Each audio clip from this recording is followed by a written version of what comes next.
Tonight is the championship of the Four Nations face-off. Team USA and Team Canada in Boston just after 8 o'clock on ESPN.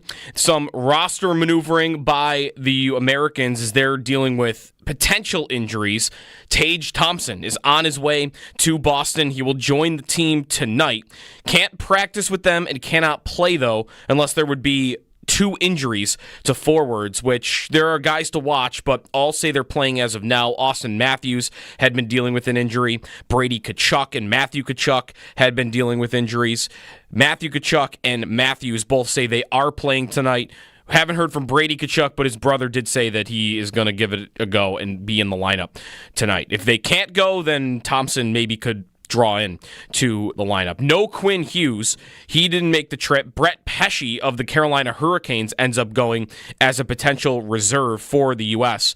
A report from Michael Russo of The Athletic says that while the NHL did say Hughes wasn't eligible, there was a chance they could have changed their mind on that, but the Vancouver Canucks did not give Hughes permission to go as he did not get cleared medically.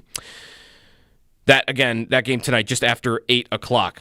To football, some offseason reporting from Jordan Schultz of Fox yesterday that Jamar Chase will command at least $40 million per season on his next contract from the Cincinnati Bengals. Schultz also reporting there have been several teams that have called the Rams about Matthew Stafford. There are a bunch of teams that are interested if he were to get traded. And Jameson Williams is not going to face any league discipline after he's had charges about carrying an unlicensed gun in Detroit. That was during the regular season. That's your Paddock Chevrolet Sports Update. Paddock Chevrolet celebrating 90 years of business.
I feel the need for the NHL to alter the rules and allow Tage Thompson to play in this game tonight.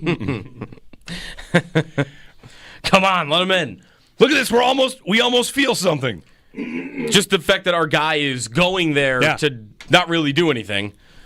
He'll get to go to the game, I think. Let's hope. Imagine the rules actually stated, Tage, sorry, you have to stay in the hotel room. It's not even that you can't even play. you can't even be in the building. We don't have any tickets. It's kind of expensive. Sorry, Tage. Jeremy and Joe, good morning. It is Thursday, February 20th.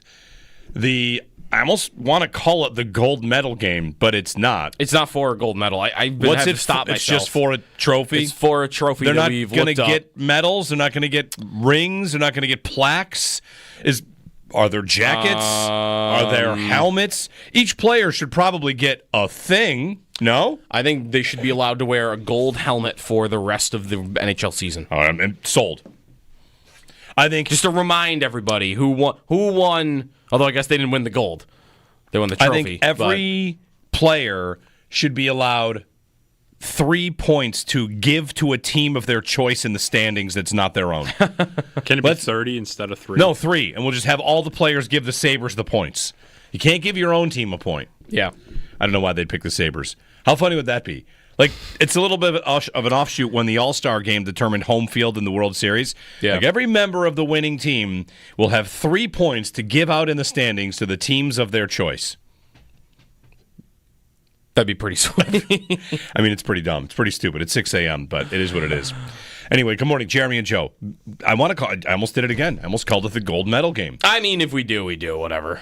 Everyone knows what you mean. If it's the gold medal, right.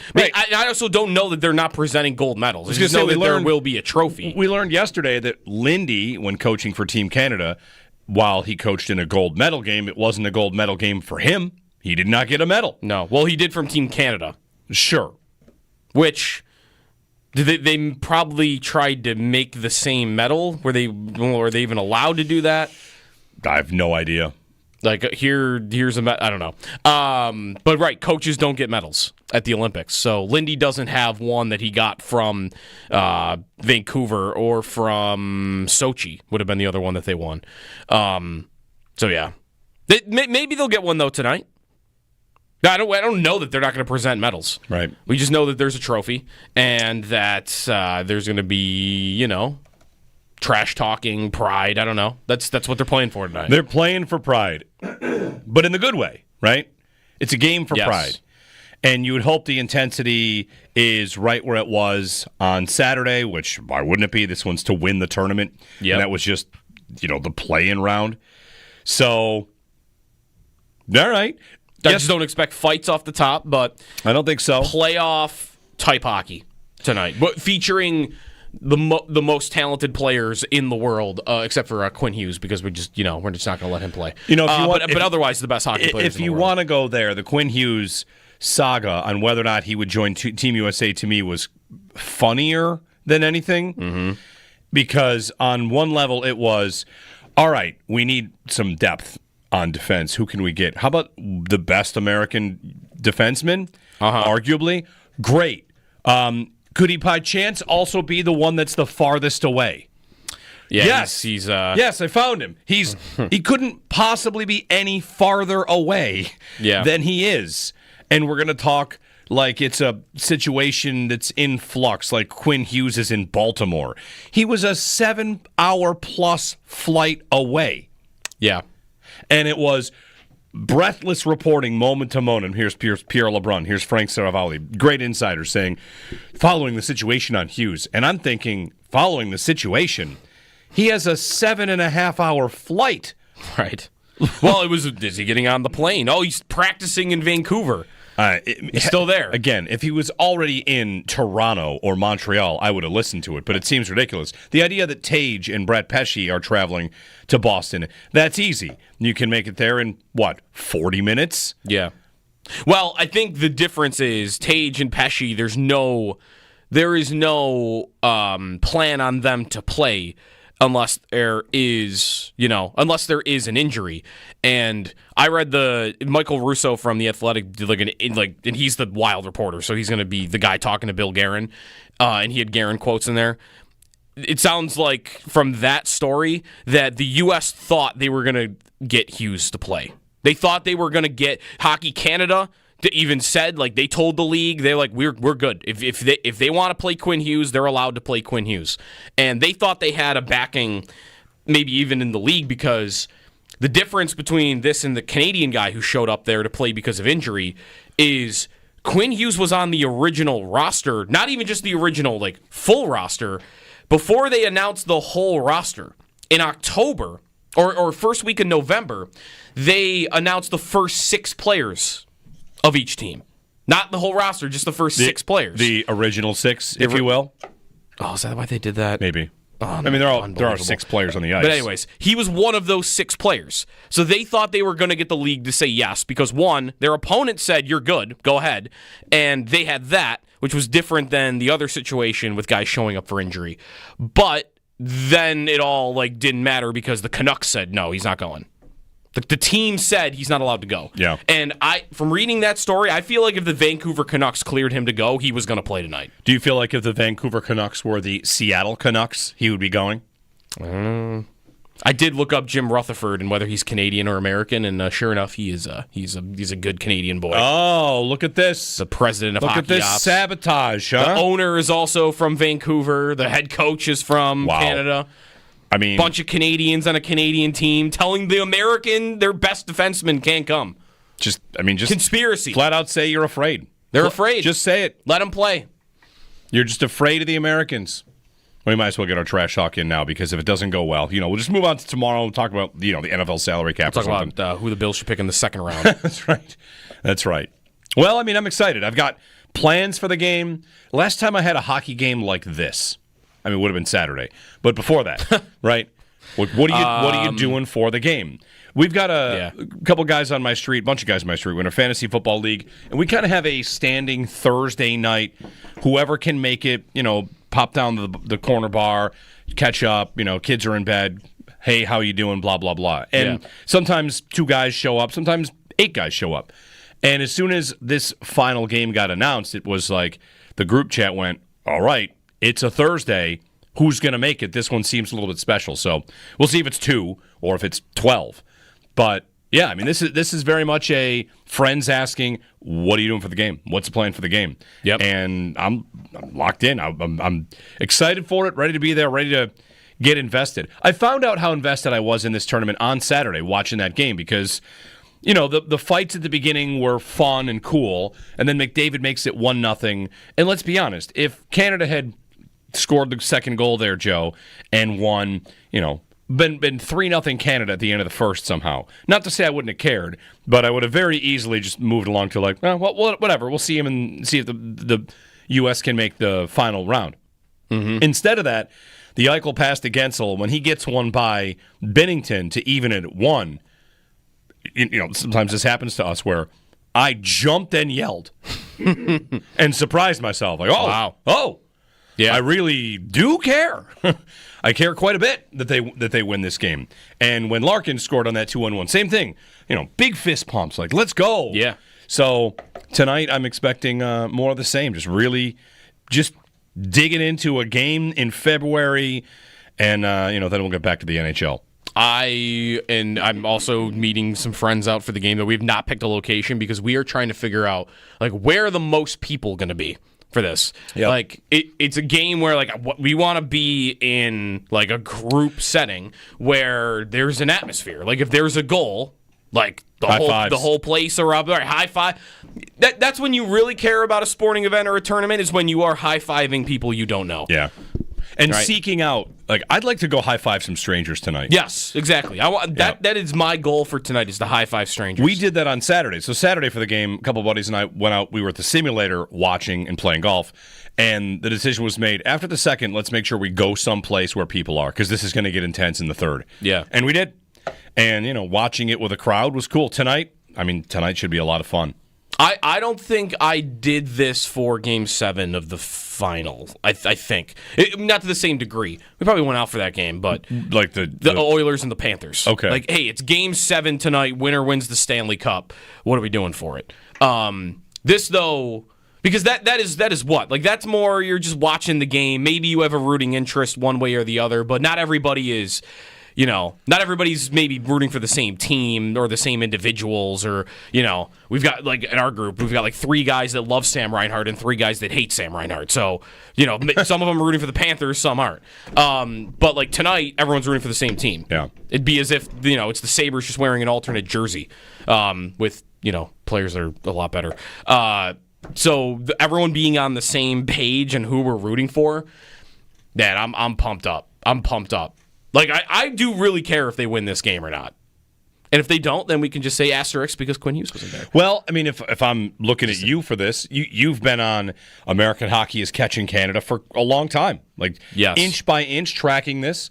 And yesterday our conversation with Lindy, when you're coaching the team, you asked him the question. You're coaching the team back in Salt Lake, and the Canadians are big favorite, and whatever, in Vancouver, rather. Vancouver, yeah. And now it does not seem like the U.S. is a plucky underdog that hopes to win this game. Right. They could lose, for sure, but it's a coin toss. And U.S. hockey, having gotten to this point, is a testament to U.S. hockey.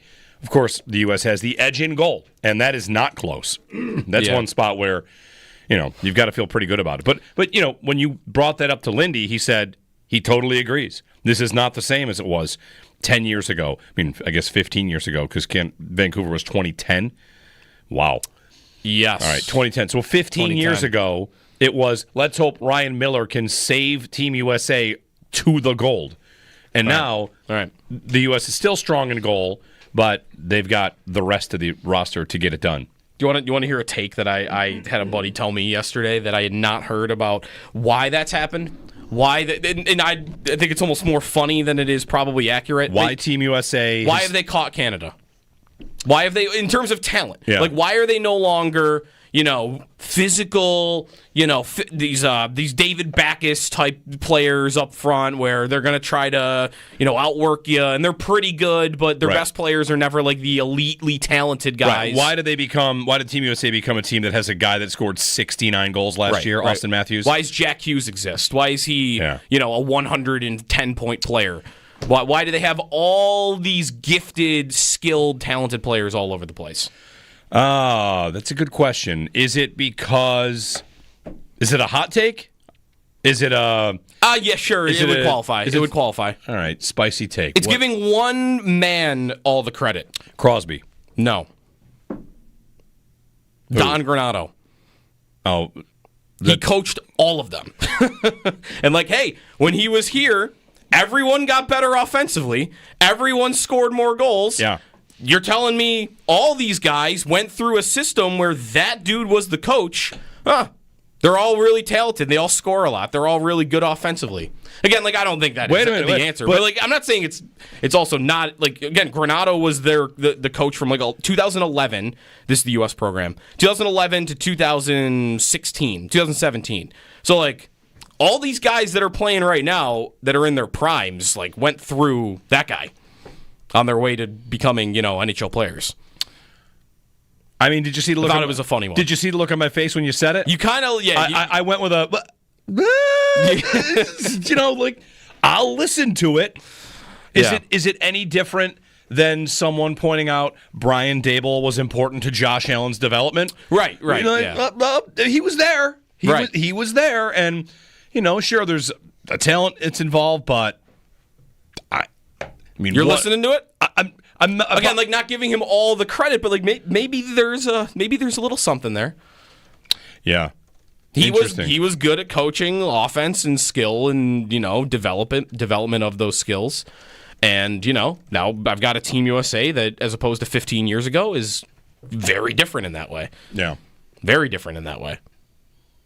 Top of the lineup down to the third line, or they could have a fourth line with it. They just chose not to, right? Tage could have been there. Cole Caulfield could have been there. They could have had four lines of super skilled players if they really wanted to. And before, maybe they had one. So, yeah, Granato. Maybe that's the reason we've got this. I mean, I'm listening to it.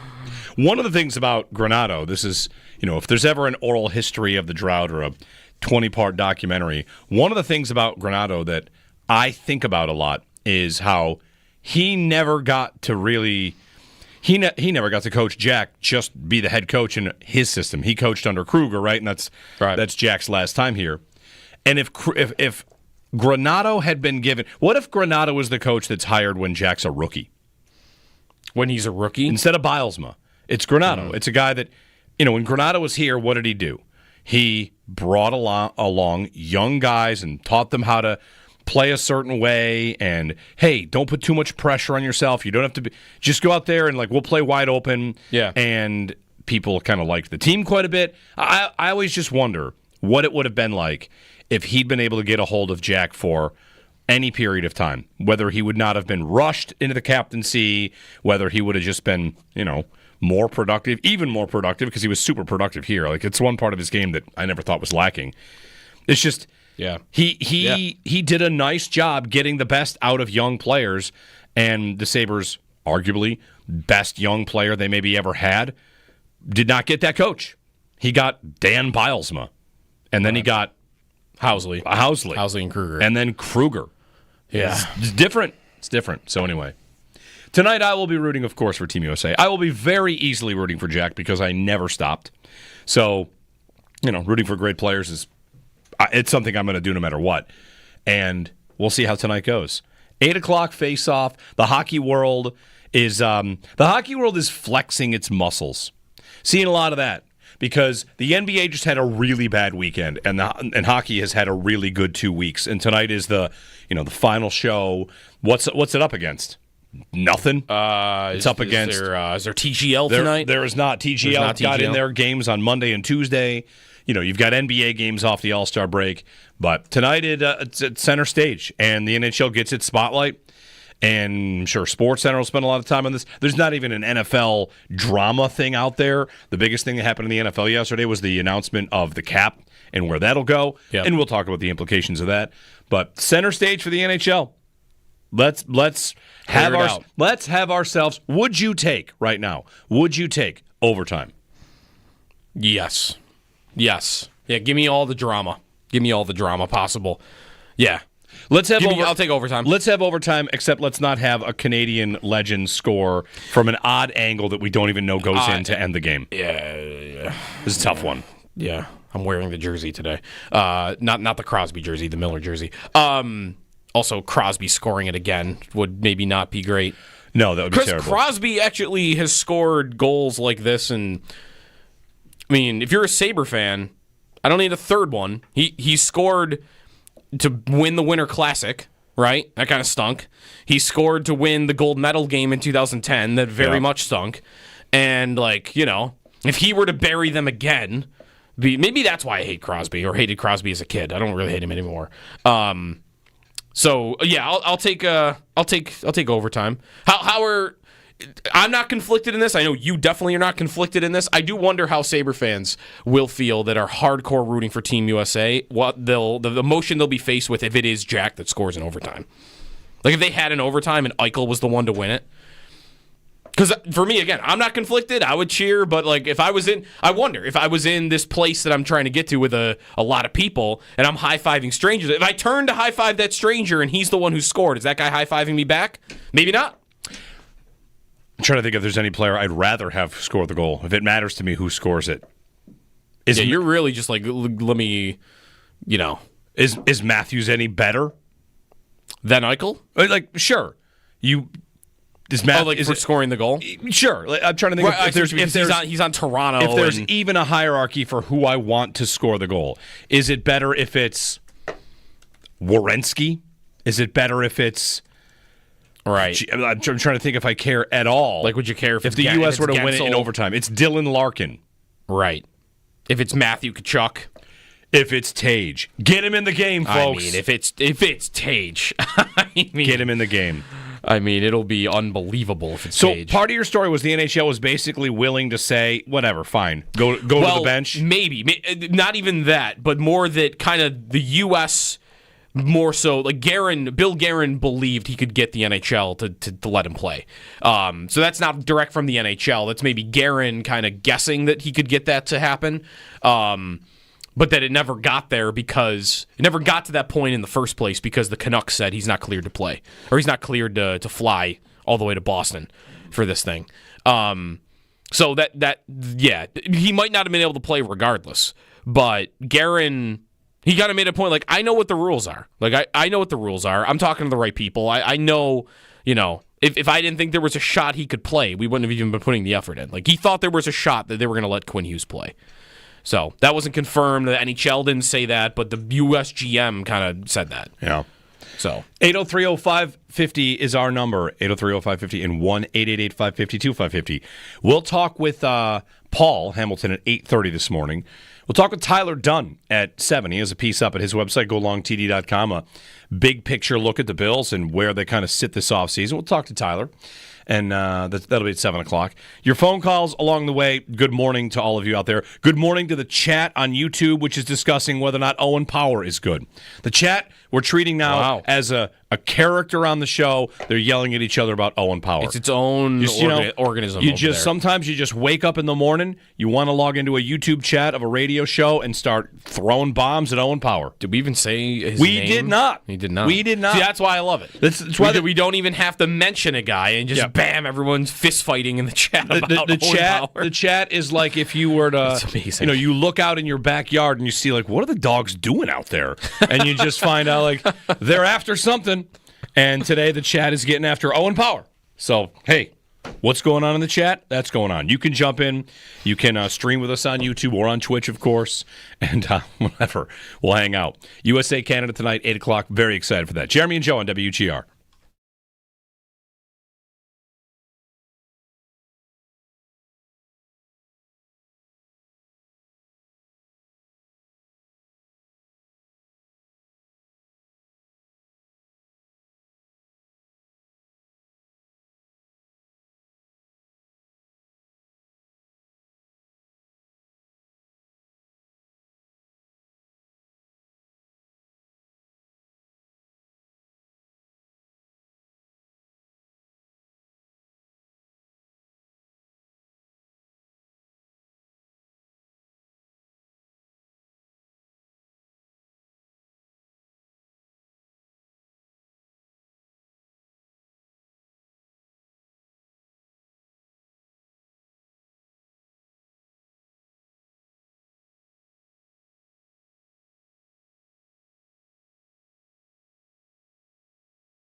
Tonight is the championship of the Four Nations face-off. Team USA, Team Canada, just after 8 o'clock. Puck drop's been closer to 8:20 during this tournament. That'll be on ESPN. Austin Matthews, Matthew Tkachuk, Brady Tkachuk, all expected to return to the lineup after dealing with some injuries. If they cannot play, any of them, then that could make Tage Thompson eligible to play. The Team USA GM Bill Guerin called him up to the roster to fly to Boston. He's not allowed to practice, though, or play with the team unless there are injuries to the U.S. team. Quinn Hughes, meanwhile, star defenseman for the Canucks, looks like he is not going to play tonight. The U.S. tried to get him to play. Michael Russo from The Athletic detailed the story of Bill Guerin, the GM of the U.S., thinking he could get the NHL to approve it. Hockey Canada said it was okay, but the Vancouver Canucks did not clear him to go to the tournament. In football, we learned about substantial increases in the salary cap that are coming this year. It'll be over $25 million in cap increases for the NFL in 2025. Jordan Schultz of Fox Sports reports that Jamar Chase will command at least $40 million per season on his next contract with the Cincinnati Bengals. Those are your Paddock Chevrolet sports headlines. Paddock Chevrolet celebrating 90 years of business.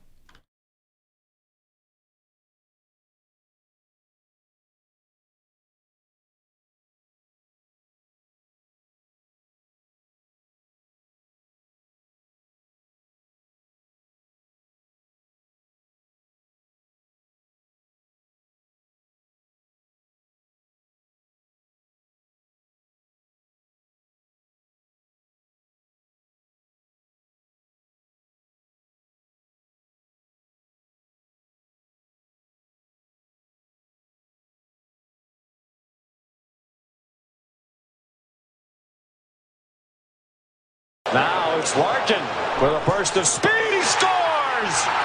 Dylan Larkin in transition gives the United States the lead for the first time tonight. Final of the Four Nations is tonight from Boston. An expensive ticket to try to get in if you were going to try. It is you can't get in for less than $1,000. At least that was true as of Tuesday. Is this going to be one of those rare spots where it is an expensive crowd but also a rowdy crowd? Yes, I think that's probably right. The was it the Ryder Cup that was in Boston a couple of years ago, and the ticket price was out of this world stupid, but it was still a very rowdy crowd at the Ryder Cup. I think that rings a bell from a couple years ago. The cheapest get-in price right now for this game, okay, it's dropped a little bit. $940 you can get in for. That's in the standing room section of the TD Garden in Boston. So you can get in for less than $1,000, I guess. Is it Moonlight, right? It's the Moonlight remix. Freebird. Yeah, Moonlight Freebird. So this artist or group, Moonlight, do you know what their whole racket is? Don't they just do that with all the... Yeah. A bunch of classic songs? Yeah, a bunch of 70s songs. It's just that's what they do. They do it to some CCR songs. Did you just go through and listen to them all yesterday? I pulled up one on YouTube, and it just kept going down the playlist, and I'm thinking, this is the whole bit. This is what they do. They take 70 songs. This is their thing. And they it. Yeah. And that's pretty much it. That's the gig. Right. All right. Freebird. 2 wide receiver notes. You had one in the update there about Jamar Chase. There's also a note on Chris Godwin. So Godwin is going to be a free agent. However, his contract had voided on February 17th. So the original language of Chris Godwin's contract would have had him a UFA right now. Yeah. But he agreed to change his contract to make it void now on March 12th. So Godwin basically signed on to give the Bucs an extra month to get a deal done to stay in Tampa. Gotcha. Read that how you will. Agreeing to not go to free agency, what's the advantage for him? Sure, fine. Good faith, we're close. Let's get something done sooner so he never leaves, is my guess. So that's a note on Chris Godwin and the Bucs. You also mentioned Matthew Stafford in the update, or Rodgers and the Rams, and Stafford getting calls. I saw his wife does a podcast, and from the sound of his wife, it sounds like he's leaving L.A. because they're mad about the Cooper Kupp trade. They don't understand. Cooper is really good. We're really close. Why would they do this? His wife sounded upset with the Rams. So a divorce with the Rams and Stafford could happen. The Staffords, I want to say, because she was kind of speaking for them there. And she's revealed things in the past in her podcast, right? Including one about, because her brother is Chad Hall, former Bills wide receiver coach. Yeah. Who left Buffalo for Jacksonville. And now he's on the Giants. Right. With Brian Daboll and that staff. So maybe that could be a match that they go to the Giants. 803-0550 to join us. Happy Four Nation Confrontation Final. That's where we're at. Right. The Confrontation to Nations. Confrontation to Nations. Which will not be on the ice tonight because the game is in Boston. Yeah. Yeah. Can't be more excited for tonight. I was looking through the list of players that Granato has coached on this team. It's all of them. All of them? It's basically, I'm having a harder time finding a guy he didn't coach at some point along the way. And, Tage would be a part of that too. If he did get in and did anything, like, I think it would be one of the coolest things of the Sabres season because there's also not that many cool things that have happened all year long. But if he were to get in for this game tonight, I'd also be curious to see, like, what he would look like. Like, I asked Lindy this, I asked Paul this, and I agree with Paul. Like, I had no idea what Tage would look like. What does Tage look like in a playoff setting? Because he's big, but he is not this most physical guy in the world. He's not physical, But I don't know what he would look like in a game like this where everybody's running around at 1,000,000 miles an hour and everybody is clobbering you with giant hits.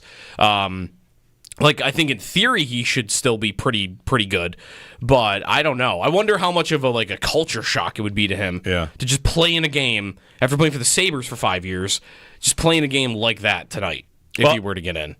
How did Dahlin look? Is that any different? I mean, Dahlin does play a physical style of game and is someone that is, well, whatever. It feels like he fits in nicely. Well, he looked great. For Tage, you feel like he'd be better on the wing in this spot? Because I do. Yeah, I probably do too. He's been playing wing for 2 months now. Yeah. If he's a winger, by the way, like going forward, like that's another thing. Like they're talking about trading Cousins, and there's rumors left and right. Dave Pagnotta, the fourth period's writing about Cousins yesterday again. Like every day, there's a new Cousins thing. And like if he's on the trade market and Thompson's a winger now, like God help us, Yuri Kulik better be like a 35 goal scorer because he's their only center. Better trade for Elias Pettersson. Yeah, do something. 803-0550. So on the Sabres who got back to practice, maybe you didn't see this. Paul Hamilton has a piece up on our website. And people joke about clickbait from time to time, like, the headline is clickbait. And I got, you want to say I got baited into this? I did. Lindy Ruff's bold plan for the Sabres to get to the playoffs. What, this year? Yes. This year? Yes. He's going to play two goalies at the same time. So it lays out how dark things are for the Sabres, but I did the math on it, and it checks out. The idea that the Sabres are so far out of it that you feel like, well, there's a better chance that an asteroid hits the Earth in 2032. That's statistically what we're looking at right now. That's a thing. But the Sabres have done the math, and it is that they have to get 7 out of every 10 points until the final 3 games of the season, and then maybe win like 3 in a row. Wait. Yeah.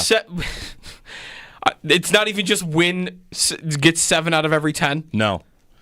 It's 7 out of every 10 and then go on a 3-game win streak at the end. So if I do the job and I go from now until middle of April and I do get 7 out of every 10, you're telling me I still got to win my last 3 games? Yeah, let me read you the quote. So Paul wrote this. That's unbelievable. This piece is at WGRZ.com at their website because Paul does work with Channel 2 as well. And Lindy broke it down like this. We discussed that this morning and really tried to turn this into our playoffs where we break it down to every 5 games. Get a minimum of 7 out of 10 every 5 games. Okay. That puts us at 84 with 3 games left. And then win those 3 and you get to 90. I know it's hard. I know it's a difficult task, but I think you have to set goals and make this your playoff push. On some level, I respect having done the math of, listen, Sure. 7 out of every 10 points until there are 3 games left, and then run the table and get to 90. Right now, the last spot in the East, the pace is 91. So you need to do that and hope that no one else gets above 91, and you have the tiebreaker on regulation wins, and this and that, and this and that. So they are, of course, in last, of course, having a horrid season, but they're still doing the math. They are 6 points behind the next team in the conference. Yeah. Well, I applaud them for even having something you can put up on the whiteboard in the locker room and feel like 7 out of every 10 points. Because what are you really trying to? It's like, if you're golfing and you're trying to break 80 and you're like, oh, if I birdie in, if I par, let me just par the next 3, and then on 18, give myself a shot at a birdie. Sure. That's it. Get me to. This is kind of what I think Lindy maybe is doing. Get me to hole 18. Yeah. With a shot at it. Get me to the 18th hole with, okay, let me see if I can pull off a miracle when I get there and go, and birdie that one. That's kind of maybe what he's done, which in that way I respect it because that could keep, that could keep players plugged in. Sure. That might feel like, I got no shot. What's the point? It could keep you Asteroids coming. plugged in for 5 games. All right, let's keep the golf thing going. So making the playoffs is what? Breaking 100? For them? For anybody. I mean, sure, it's just yeah, making the sorry. playoffs. Yeah, sure. Is breaking 100. Sure. We won't even make it breaking 90. It's breaking 100. Okay. And the Sabres usually shoot 60 on the front. Okay. That's pretty much how it goes most seasons. And right now, that's kind of what they did. They shot a 60 on the front. Yep. And now they're on like the 13th hole. I mean, Right. It's whatever. Right. They did the math, though. And there's a quote from the coach yesterday at practice. They did the math. 7 out of every 10 win the last 3 games. That's 90. It's not really that realistic, obviously. No, it's fantasy land. Yes. But right, they're doing. I would expect that's more for motivation of the players. Like the last time, saw this recently. Like the last time you've really seen a team, maybe like the only time a team this far out at this stage has ever made it. They're actually. Did you see Ottawa is celebrating Andrew Hammond coming up like March 5th? I think they're doing like a. They're celebrating the team that went nuts at the end of a season. The Senators made the playoffs, and Andrew Hammond, the Hamburglar, if you remember him, he went down the stretch of that year 21-2 was his record at the end of that season, 2015, and they made the playoffs from being like 10 out in February. Yeah, but again, it took 21-2. Yeah. From that goaltender to make the postseason. I almost feel like a better the Sabres can have that little plan they laid out. The better plan is we have to win 10 straight. That's probably better. But I guess that's tougher to keep guys motivated because when you lose the second one, now what do you tell them? Start again. You win 10 again. You got to get a 10-game winning streak. Start it tonight. Just like, you can't leave the gym until you make 10 free throws in a row. You make 5, miss one. All right, start again. Make 10 in a row right now. That's what it's going to take. And then still work from there. 803-0550. Tyler Dunn joining us at top of the hour. We'll shift things to the Bills in the 7 o'clock segment as we talk salary cap. And what I think is a growing sentiment about how the Bills should really be, stepping on the gas here. And I am here for that conversation because they should be. Tyler's got a little bit about that in his newest piece. 803-0550 is our phone number. Jeremy and Joe on WGR.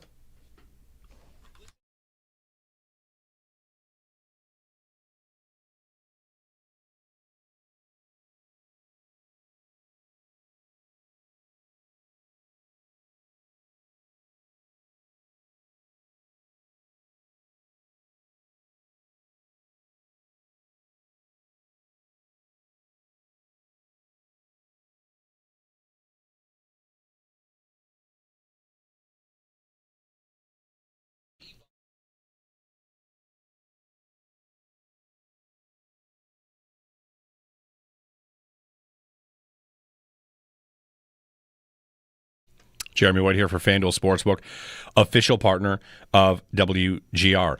College basketball season is upon us. We're getting ready for the tournament coming up next month, and you can jump in with FanDuel and bet everything from conference clashes, who's cutting down the nets, regionals, live betting, all of it with college basketball's big tournament on the way. So March almost here. You can join FanDuel right now. Get $150 in bonus bets when your first $5 bet wins. That's $150 to bet everything from conference clashes to those tournament upsets. So if you've been waiting to join FanDuel, there's never been a better time. The app is easy to use. When you win, you get paid instantly.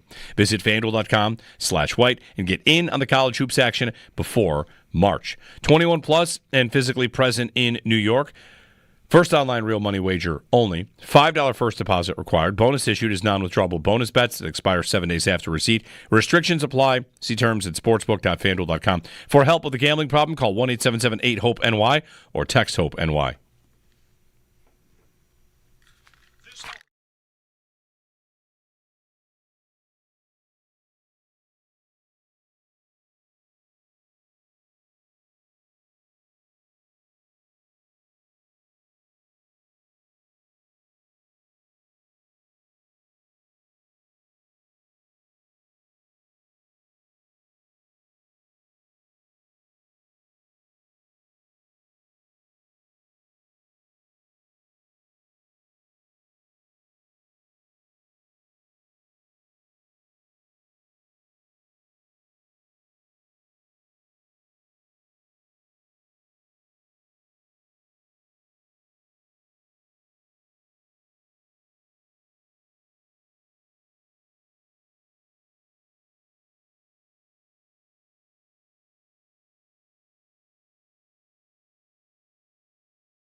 Legendary play-by-play man Mike Lang of the Pittsburgh Penguins has passed away.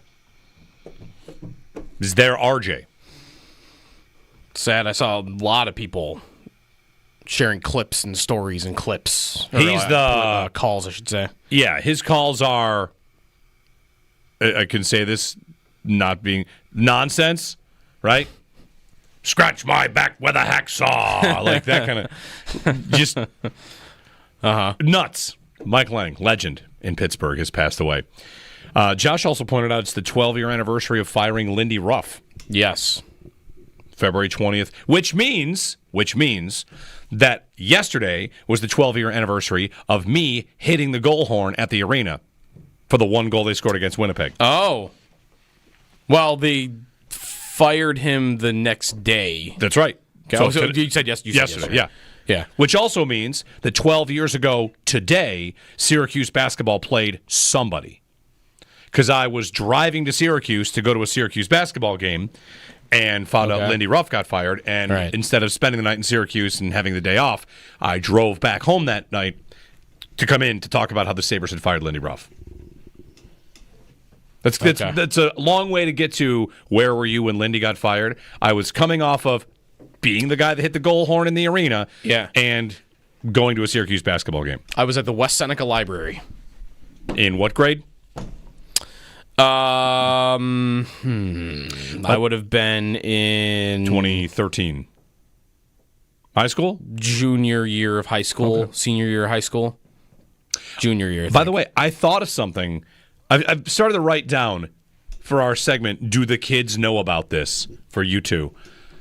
I wrote something down yesterday where Grandpa tells you about something. Yeah. Do you guys ever know about, ever know about 6 CD changers? Like in your car? Yes. Yeah. Where a person would have, sometimes it was a magazine of 6 CDs that would go right in the front dash, but there was also a version where you had a rotating 6 CD thing that went in your trunk. I had that. You had it? I had that. Wow. We had one of those like in our house. Right. Yeah. In the house they had those, but I'm talking in the car. In the car? Yeah. My radio in my first car had one just built into the radio. Where you could just put 6 CDs in? Yep, but like one at a time, obviously. But yeah. It was those were. I don't remember having the 6 CD changer in the car. No. Okay, well. So you're saying you would put them in one at a time? They would just trust that it's all in the same. There were 3 different versions. There's one, I think the one like you're talking about. You could just feed them in, and the changer was in the. Then there was one where you popped out a full magazine and you'd slot them in like that, and then there was one that would go in the trunk. Okay. Did you guys have the tape cassette? You put in the cassette thing, but it had a wire coming out of it? Yes. And then you could plug it into your phone or your iPod or whatever? Yes, but it was an aux? before that, you would plug the aux into your CD player, like your Sony Discman. Yeah.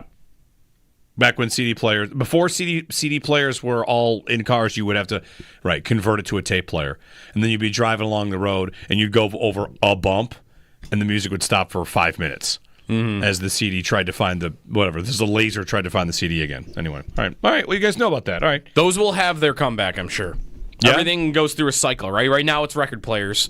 In 10 years, everyone's going to be breaking back out the CD players and the six. Yeah. 803-0550, 1-888-550-2550. It's Jeremy and Joe on U.S.-Canada Day, the Four Nations confrontation tonight from Boston. We'll shift gears. We'll get to some football when we get back. I want to talk about the salary cap. I want to talk about, the Bills and the idea of going all in. Tyler Dunn has a piece up at his website, golongtd.com. A look at the Bills, big picture here, what we can kind of pull from what Brandon Beane is saying, what expectation we should have in the offseason. So we're going to chat with Tyler and take your phone calls along the way. 803-0550 to join us on WGR.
Tonight is the final of the Four Nations face-off. It's the U.S. and Canada just after 8 o'clock in Boston. Puck drop's been closer to 8:15, 8:20 during this tournament. That game will be on ESPN. And the roster news for Team USA is that Tage Thompson is joining the team in Boston, although he's not allowed to practice or play tonight unless there are injuries to the U.S. team. There are injuries to watch, although Austin Matthews and Matthew Tkachuk both said that they are going to play tonight despite missing the last game. And we haven't heard from Brady Tkachuk, but his brother did say that Brady Tkachuk's going to play tonight as well. Those are the injured players, though, to watch. No Quinn Hughes for Team USA. The reporting is that the Canucks are who actually said that he wasn't allowed to go. He's been coming back from an injury. Vancouver did not want him to go. To football. NFL teams informed yesterday of the salary cap going up to between $277.5 and $281.5 million. That would be an increase of between like $22 and $26 million roughly from last year, which reportedly is higher than what most GMs and executives were anticipating. Speaking of dollars in the league, Jordan Schultz of Fox reports that Bengals wide receiver Jamar Chase will command at least $40 million per season on his next contract. And Schultz also reports several teams have called the Rams about trading for Matthew Stafford. That's your Paddock Chevrolet Sports Update. Paddock Chevrolet celebrating 90 years of business.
It's fun to dream that Operation Tage might get activated tonight.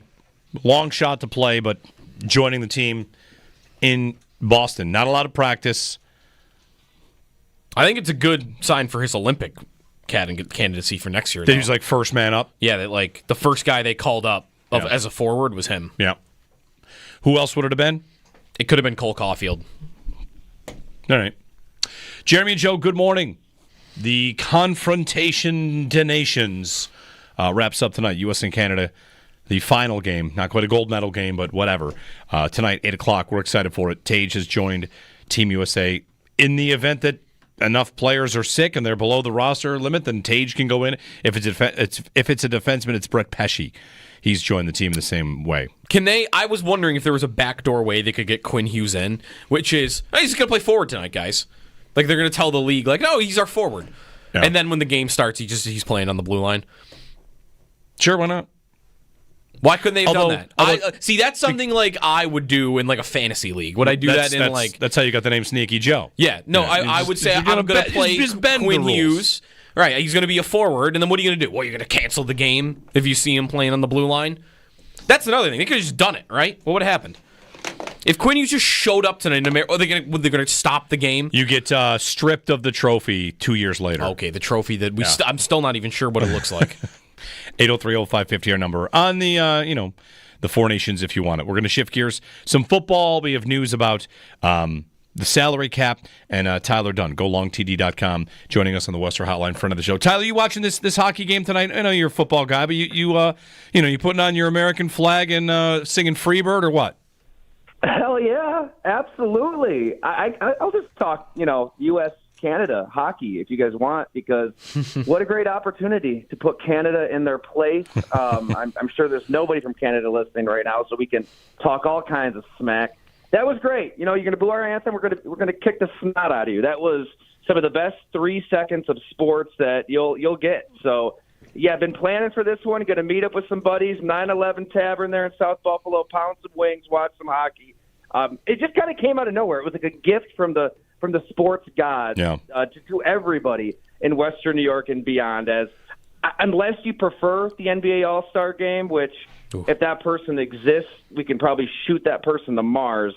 This is amazing. Yeah, it has been a nice little gift here. Mid-February, this is franchise tag window opens season and stuff like that, which we're going to get to. And the salary cap is announced. Not exactly the sexiest television, but tonight we get a grade A event in U.S. Canada in the finals. So excited for it. 8:00 tonight from Boston. Well, Tyler, we haven't talked in a couple weeks, and we might have checked in after the season ended and the end of season pressers. And you've just written a piece at GoLongTD.com, kind of a look back and look ahead. Where are the Bills now? And I want to start you off with, and I'll mention this to Joe and everybody out there listening because we haven't got this yet, because it was pointed out to me that Josh Allen's age, it's not exactly a problem, but I feel like it's the kind of thing that should now enter our every time we talk about the Bills window, we should talk about his age because he's the third oldest quarterback in the AFC right now. Wow. Yeah. How about that? He's the third oldest quarterback among starters in the AFC. I don't like how that news just hit me. Richardson, May, Stroud, Nix, Lawrence. Right, you've got a guy that's a veteran now. Who are the older ones?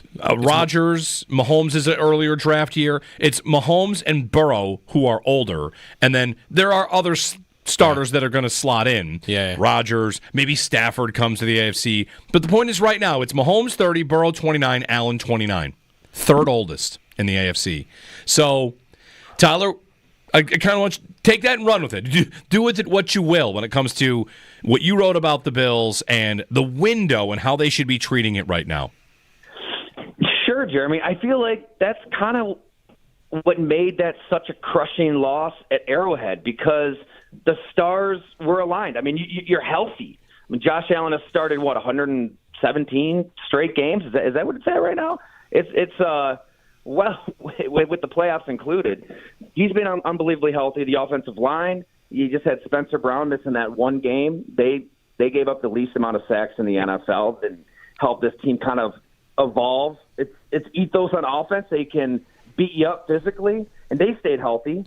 You kind of caught that break in that game. Mahomes, with that fumble, his first turnover in 83 drives, an NFL record. Things kind of broke beautifully for you if you're the Bills, and it still ended in defeat. So I think that's what kind of stinks. Now, where do you go from here? I think it's probably time to turn the page. I know Brandon Beane said nobody was sleeping that well 48 hours after that game, but if you're going to turn the page, I think, and this is all up at GoLongTD.com for those who want to check it out, kind of a smorgasbord, a bunch of different items. I don't know if big game hunting is the way to go. I hear the fans F them picks, Les Snead, give up 3 firsts for Myles Garrett. I don't think that's going to happen, but I think where Beane and McDermott need to evolve at least this time of year is opening your mind up to a different type of player on draft day. And I was down there in New Orleans all week talking to the Eagles, the Chiefs, and especially those Eagles. I mean, Howie Roseman, taking a beer can to the face there at the parade, he's been unafraid to gamble. And, Jalen Carter, first overall talent, you take him at number 9. C.J. Gardner-Johnson, voted the most annoying player in the league in a landslide. He brings them in twice. And I get it. The vibes are great in Buffalo. I'm not diminishing that. It's real to have those strong bonds. At the same time, when you have those strong bonds, I feel like you can kind of bring in a potentially volatile element to what Beane calls the great chemistry experiment and take a chance because you're not going to get a Chris Jones in free agency, right? Like Beane said himself, that player is just not going to become available. But at the end of the first round, early second, somebody could trickle down, and you've got to take that chance. They just have not taken that risk on character. It's time. Yeah.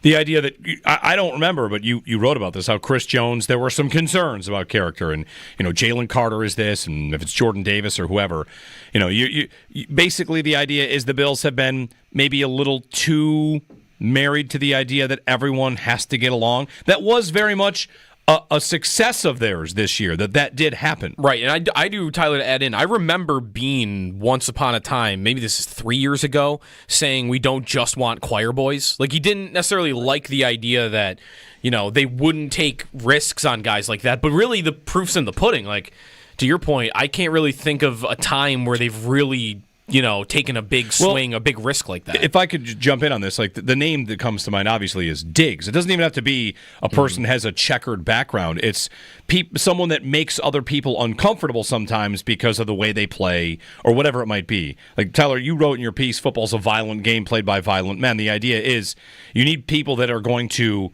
grind and force others to be better. Yeah.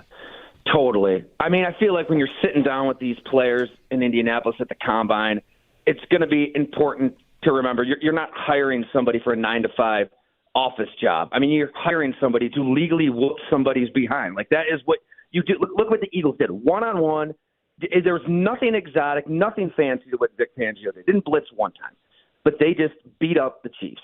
And you've seen it time in and time out. Like, yeah, I'm guilty of it too. We kind of build up Patrick Mahomes to be a god, right, who doesn't bleed. Well, these guys do bleed. Peyton Manning against Seattle. I mean, Tom Brady against the Giants.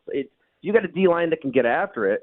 Yeah, you can win. It doesn't have to be a calamity where you're giving up 30-plus points against the Chiefs every time in the playoffs, but you've got to take a chance. And I feel like that's a great point. Like, they have taken some. I mean, it was ugly for Diggs in Minnesota, and credit to the Bills. Like, they were willing to take that swing, and we've talked about it, Jeremy. Like, I get it. Like, everyone eats, and everybody is loving each other. That stuff matters. Josh Allen did win the MVP, for crying out loud. Like, it's 30 rushing touchdowns, 30 passing. Like, there's a lot of good on offensively post Diggs. But that shouldn't, like, make you afraid to take another chance because it ended poorly with Stephon Diggs. And whether it's a D lineman, whether it's a receiver, I do think Bean gets it, too. I mean, we've talked about it. I think he gets it that you do have to kind of take a chance on some nitrogen from time to time. Do you think that's just the draft, or do you think that could extend for them into, you mentioned Garrett, like they could not that he's this, but it could extend to trade pieces and, free agency pieces. Like, I'll mention there was one listener mentioned, like, hey, what about George Pickens? And that's like maybe all the way in that direction because of like some of the sideshow stuff that he has. And my first thought is like, oh no, just no chance. No chance they would ever gamble on a guy like that, but maybe not even with a veteran player? Why not, man? Like, look, and I get it. It's a risk. It might not work out. You might have to move on. But Kyrie Elam was a risk in the first round, and he can't even get on the field, and when he does, it's humiliation. I mean, Amari Cooper, you trade for him and Kelvin Benjamin way back in the day. I mean, it's not apples and apples, but both trades didn't really work out. And Cooper did some good things, and I guess Bean had the stat on his presence, leading to 7 or 8 more points, whatever it was. I don't know. That wasn't what they were hoping for when they traded for Amari Cooper. So it can not work out when you're drafting or trading for somebody who, isn't that quote unquote character risk, quote unquote headache, whatever it is. We know George Pickens is an insane talent, and you have a strong locker room. I like that. Why not, right? I mean, I don't know what it would cost. I mean, there's all kinds of variables that go into it, but if it's reasonable and he's in a position where he has to prove himself to make millions of dollars, I mean, there's an incentive right there for him to lock in and become one with the locker room. Tyler Dunn joining us on the Western Hotline on the Bills here. He's got a piece up there, Look Ahead, What Now at GoLongTD.com. Tyler, thinking about McDermott, you, of course, had the piece years ago about McDermott and then have spoken to him since. And one of the things you write about in this latest update is that you do feel like the changes he set out to make, that he did make in the way he leads this team. Definitely. I mean, and look, we can criticize his defense, and I thought it was strange to kind of gently steer all of our attention to the offense on the first answer at his press conference when, I don't really know what else Josh Allen can do in these games. But look, there's a ton of positive to take away from last season when it comes to Sean McDermott. I mean, back in that series that you referenced, December 2023, it's not amazing. I mean, these are players, these are coaches, these are front office people referring to him as tight, as a robot, saying in so many ways it manifests to the field. The way he is day to day, That's why we get tight. That's why it's gloom and doom. There's dread. What's going to happen next? What's going to go wrong next? And that was the big change that they believed Sean McDermott needed to make as the head coach. All teams are going to, in some way, somehow, become a reflection of their coach. And, we sat down ahead of the playoffs, and then he got into some of the same stuff at his press conference. I think he genuinely has taken that important step back and realizes he's got Josh Allen, he's got some leaders, the locker room can run itself, and he just kind of has to be whatever his players need to be on a day-to-day basis. Behind the scenes, there's no need to be a micromanager and no need to be militaristic. Like, this is a team that's a contender every year. And then on the field, go for it. Fourth down, you've got the best player in the world. Give him a shot. Like, let him go for it. And that kind of stuff over time, I think, embeds into the mentality of an entire team. He brings up, letting Tyler Bass attempt that 61-yarder against Miami. The same game he misses an extra point. That's a great example. That game, we're all wondering if Tyler Bass is going to be on the team 48 hours later, and he lets him attempt a 61-yarder. Football is such a human game. And I thought that Bean did a great job psychologically. We'll see how it all pans out. But he's not afraid of the Chiefs. Hey, he's going to trade with them. He's going to build the team in his vision. I think that's kind of how you have to be. You can't be afraid of anything. And McDermott kind of took that baton and coached differently this past year. And I think he was really the first thing he said when we sat down was, I don't want this to be a story of I'm one person, something comes out, and then I become something else. And then in so many different ways explained how he has evolved. And I think that even he knows he's not doing snow angels on the field with his quarterback years past. Tyler Dunn with us on the Wester Hotline. Tyler, you also wrote about the last couple of top picks, not first round pick, but Kincaid and Coleman. And for Bean to kind of say, I didn't like what Coleman kind of gave them when they came back. It's not exactly how he put it, but they're disappointed in what he did when he came back from injury, but he'd never done it before. I think it was a little bit telling, but I don't know. For you, how much do you think they'll trust, both of those guys, but especially Coleman to kind of take big steps in their in next season? This is about as crucial of an offseason as it gets for anybody on the team. Keon Coleman, Dalton Kincaid, these are premium picks. I still would be surprised if they did anything too bold and brash, trade-wise, free agency-wise. Like they need these players to ascend and become go-to featured weapons on 3rd and 8 with a game on the line. That's why you drafted them, right? I'm so trained, out in Green Bay covering the Packers all those years. Ted Thompson's the GM, and he would not say anything, absolutely nothing at all. It became a joke. I remember one year at the Combine, he's like, I could stand up here and go full Costanza and be opposite George and say all these honest things. He goes, but then is it a fake? Is it a fake on a fake? And how are other GMs talking? So he just doesn't say anything. He doesn't say anything at all. So it's refreshing to hear a Brandon Beane get up there. And now he said complimentary things about both of those players, but I interpret it as a challenge to Keon Coleman. We were really disappointed in you in so many words. You weren't physical enough. You weren't tough enough. You got to mature. And you watch these Bills games, and he was a different player. Where was the guy in Seattle just punking people in the run game, in the pass game? That player just disappeared.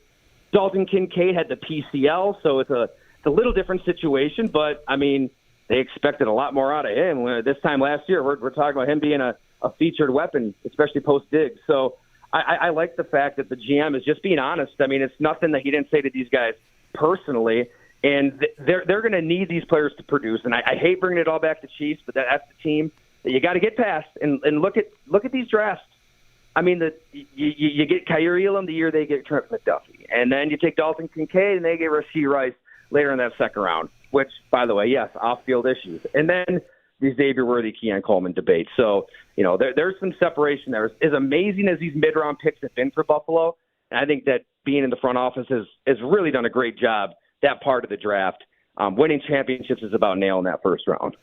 Tyler Dunn on the Western Highline. Tyler, what do you got coming up for the next couple of weeks, couple of months as we dig into the draft? Absolutely, Jeremy. Yeah, a ton going on. I thank you, first of all, to everybody out there who reads GoLongT.com, subscribes.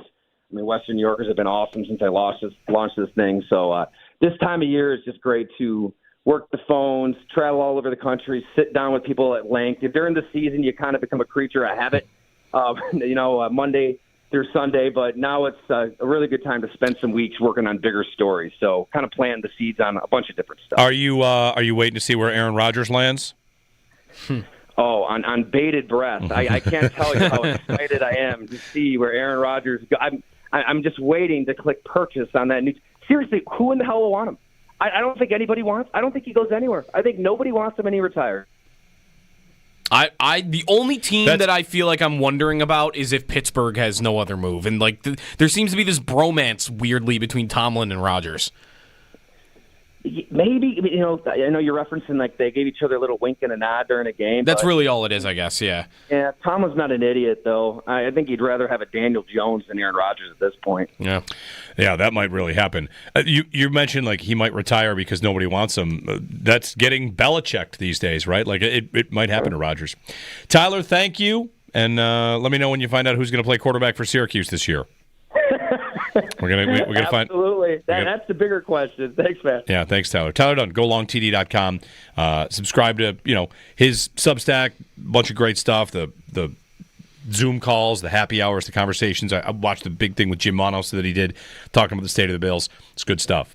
So on the Bills and the salary cap, and we're gonna get to Jamar Chase getting $40 million. I was just doing some math on what happens if Jamar Chase gets $40 million a year. Remember, the cap is going up $22 million. It's gone up $53 million in 2 years. That's a Jalen Hurts. Yeah. That's how much the cap goes up in just 2 years. So this is not a huge year for signing receivers. It's Chase and Higgins, maybe. It's Godwin. It's who's due for extensions. McLaurin will get an extension. Okay. Watch McLaurin get $30 million. Because that's how it probably goes. I was going to say 30 didn't even sound like a lot to me when you just said that. Well, the cap going up. The Chase 40 number is in my head right now also. So to put context on it, Justin Jefferson, I was just looking this up at Spot Track just a moment ago. Justin Jefferson makes the highest percentage of the team cap. That's the thing to look for. Okay? Mm-hmm. And the cap was just reported to be what number? $280 million? Yeah, something like that. 285. So percentage of cap is what really matters, so you don't get sticker shock. Prepare yourself for the sticker shock of the salary cap, because when it goes up every year, you start asking yourself, holy cow, how could these guys make this much money? Yeah. Can you find it for me real quick? I thought I had it in my view. It's expected to go to 288, because I'm just going to quickly do the math here on exactly what this is. Yes, all right, here we go. I got it. It is expected to go to 281.5, somewhere between 277 and 281. So yeah, 280 was the number. If he gets the deal that Jefferson got, which is 13.2% of the team's cap, then that number, just based on the rising cap, the nature of the rising cap, 13.7%. So Jefferson got 13.7%. If Chase gets just that number, that amounts to $38 million a year. Okay. The same deal Jefferson got a year ago is now $38 million. Yep. So if he gets 40, it's like a small raise. It's barely a raise. It's hardly a raise. It's just the passage of time. So I'm ready for everyone to freak out about $40 million for a receiver. But he's most definitely worth it. The question is, will Cincinnati, get it done this offseason? Will they make him go to a franchise tag? Yeah. Think about how much money you save on the franchise tag with receivers right now. If you have Chase, the franchise tag is 26. Yeah. You're saying they would tag Chase though? I hope not. But you just never know. He doesn't seem like somebody that would play on the tag. That would play on the tag. Yeah. I mean, he hardly played on his contract last year, right? He did a hold in. Yeah. 803-0550 on the cap and what it means, and lessons from the Eagles, the real lessons from the Eagles. I saw more on this yesterday and want to really dig into what the Bills should be doing here with the third oldest quarterback in the AFC. Saying it that way hit you. I saw it hit you. It hit me. It hit you. 803-0550 to join us, 1-888-550-2550 in WGR.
Four Nations final is tonight. U.S. and Canada, just after 8 o'clock. Puck drop probably closer to 8:10, 8:15, sometimes even been 8:20 for this tournament. The roster moves for tonight are interesting. Tage Thompson is joining Team USA, although he's not allowed to play unless there is an injury or he can't practice or play without that. There is injuries to watch. Austin Matthews, who said he's playing tonight, has been dealing with something. So has Matthew Tkachuk and Brady Tkachuk. Both of those guys also saying they're playing, but we'll see how the day progresses for those three. Sabres back on the ice again yesterday for practice. Luukkonen rejoining the team after not getting a game for Finland at the Four Nations. In football, the cap, according to multiple reports, there was a league memo sent out that the cap's going to go up between $22 and $26 million from last year to this year, which is more than most executives were anticipating. Jordan Schultz of Fox reports that Jamar Chase will command at least $40 million per season on his next contract and will become the first $40 million wide receiver. Those are your Paddock Chevrolet sports headlines. Paddock Chevrolet celebrating 90 years of business.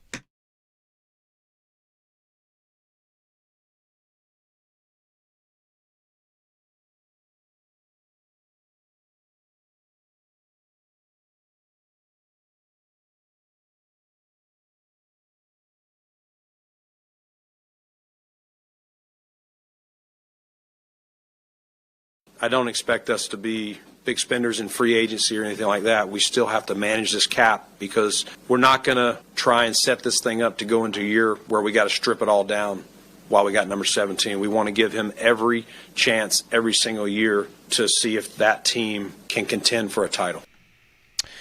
Bills GM Brandon Beane. The cap is a goofy thing, but I'm ready to say that is not the energy the Bills should have right now.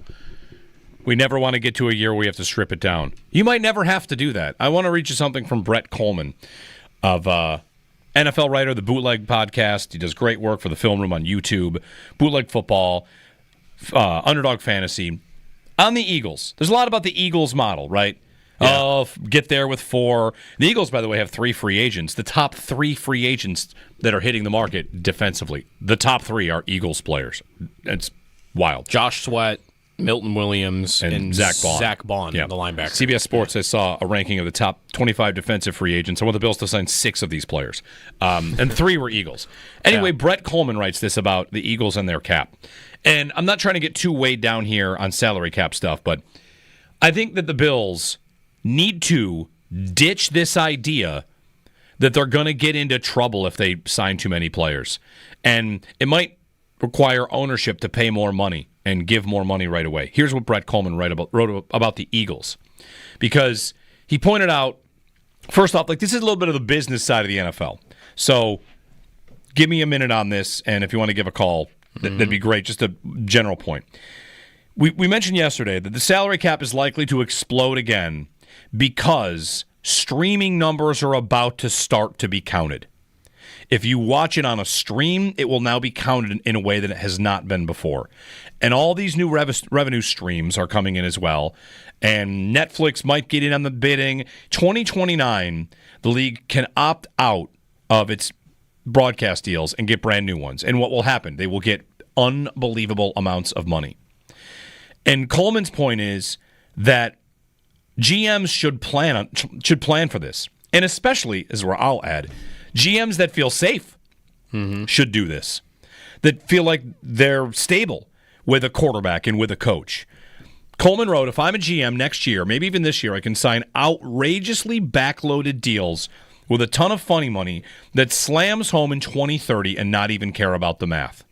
And then he wrote about the Eagles and said, if I did my math right, the Eagles have about $216 million of dead cap from void years that hits in 2029, and that is from 4 contracts. 4 contracts. That's Devontae Smith, Jalen Hurts, Jordan Mailata, and Landon Dickerson. Those 4 deals, the Eagles will have $216 million in dead cap all at once in 2029, and another $53 million in dead cap from A.J. Brown in 2030. So you're up to $269 million in dead cap on 5 contracts. And he says basically what the Eagles are probably planning to do is the cap will go up by then, what, $100 million more? Yeah. That if you are forecasting, you're the Bills, you need your owner to do this. You need your owner to pay the money because it all has to go into escrow, right? If you're going to sign a contract for a guy for crazy money. Anyway, as Coleman's doing this, Joe, this is him laying out how they are going to get Myles Garrett. The Eagles are going to get Myles Garrett. Says Jeffrey Lurie sold 8% of the team a couple months ago to get $650 million in cash. Did the Bills just do that? Yes, they did. Yes, they did. Mm-hmm. Sold a part of the team. Just here's a check for more money. Says other revenues come in $700 to $800 million that just come in from team revenue and league revenue share. He writes that's more than enough liquid to get Myles Garrett on a league minimum salary and just pay him in option bonuses to keep cap hits low until the heat death of the universe. Basically, buy a championship is kind of. I saw some accusing the Eagles of that. The Eagles have 2 top 10 receiver salaries, a top 5 quarterback salary, top 5 running back salary, top 5 tight end salary, expensive offensive line. If they bring back all these free agents on defense, if they want to, these top 3 guys, just backload those deals. It's guaranteed money for these players. Yep. The Bills should not be operating like they are on some tight budget. They are one of the teams over the cap right now. But again, the cap exists where just extend everybody and put the money in 2030. Right. Well, because they have led the league in past years. Was it 2 years ago? And maybe even there was another year where they were number 1 in the league in like cash spent. But this year, I think they were like 6th or 7th. And while you were talking there, I just went through, looked at, Spot Track has like a multi-year tracker. So you can look at how much cash each, not cap, how much cash is each team spending year to year to year, all the way through 2030. And you do see the Eagles jump out. Like 2028, for instance. How much cash are they on the hook for right now that they're going to spend? In 2028. The Eagles are going to spend $127 million in 2028 already. So the thing about that is it's key. That money is already out of the owner's pocket. Right. The checks have been written. Right. The Bills in 2028, it's $54 million. So it's less than half. And how much of that is Josh? And Josh might be like all of it. I could actually tell you in a moment here. But like there are only a couple of teams. There are only 2 others that are due, like in terms of that number. Like who's got money backloaded a lot, like years down the road.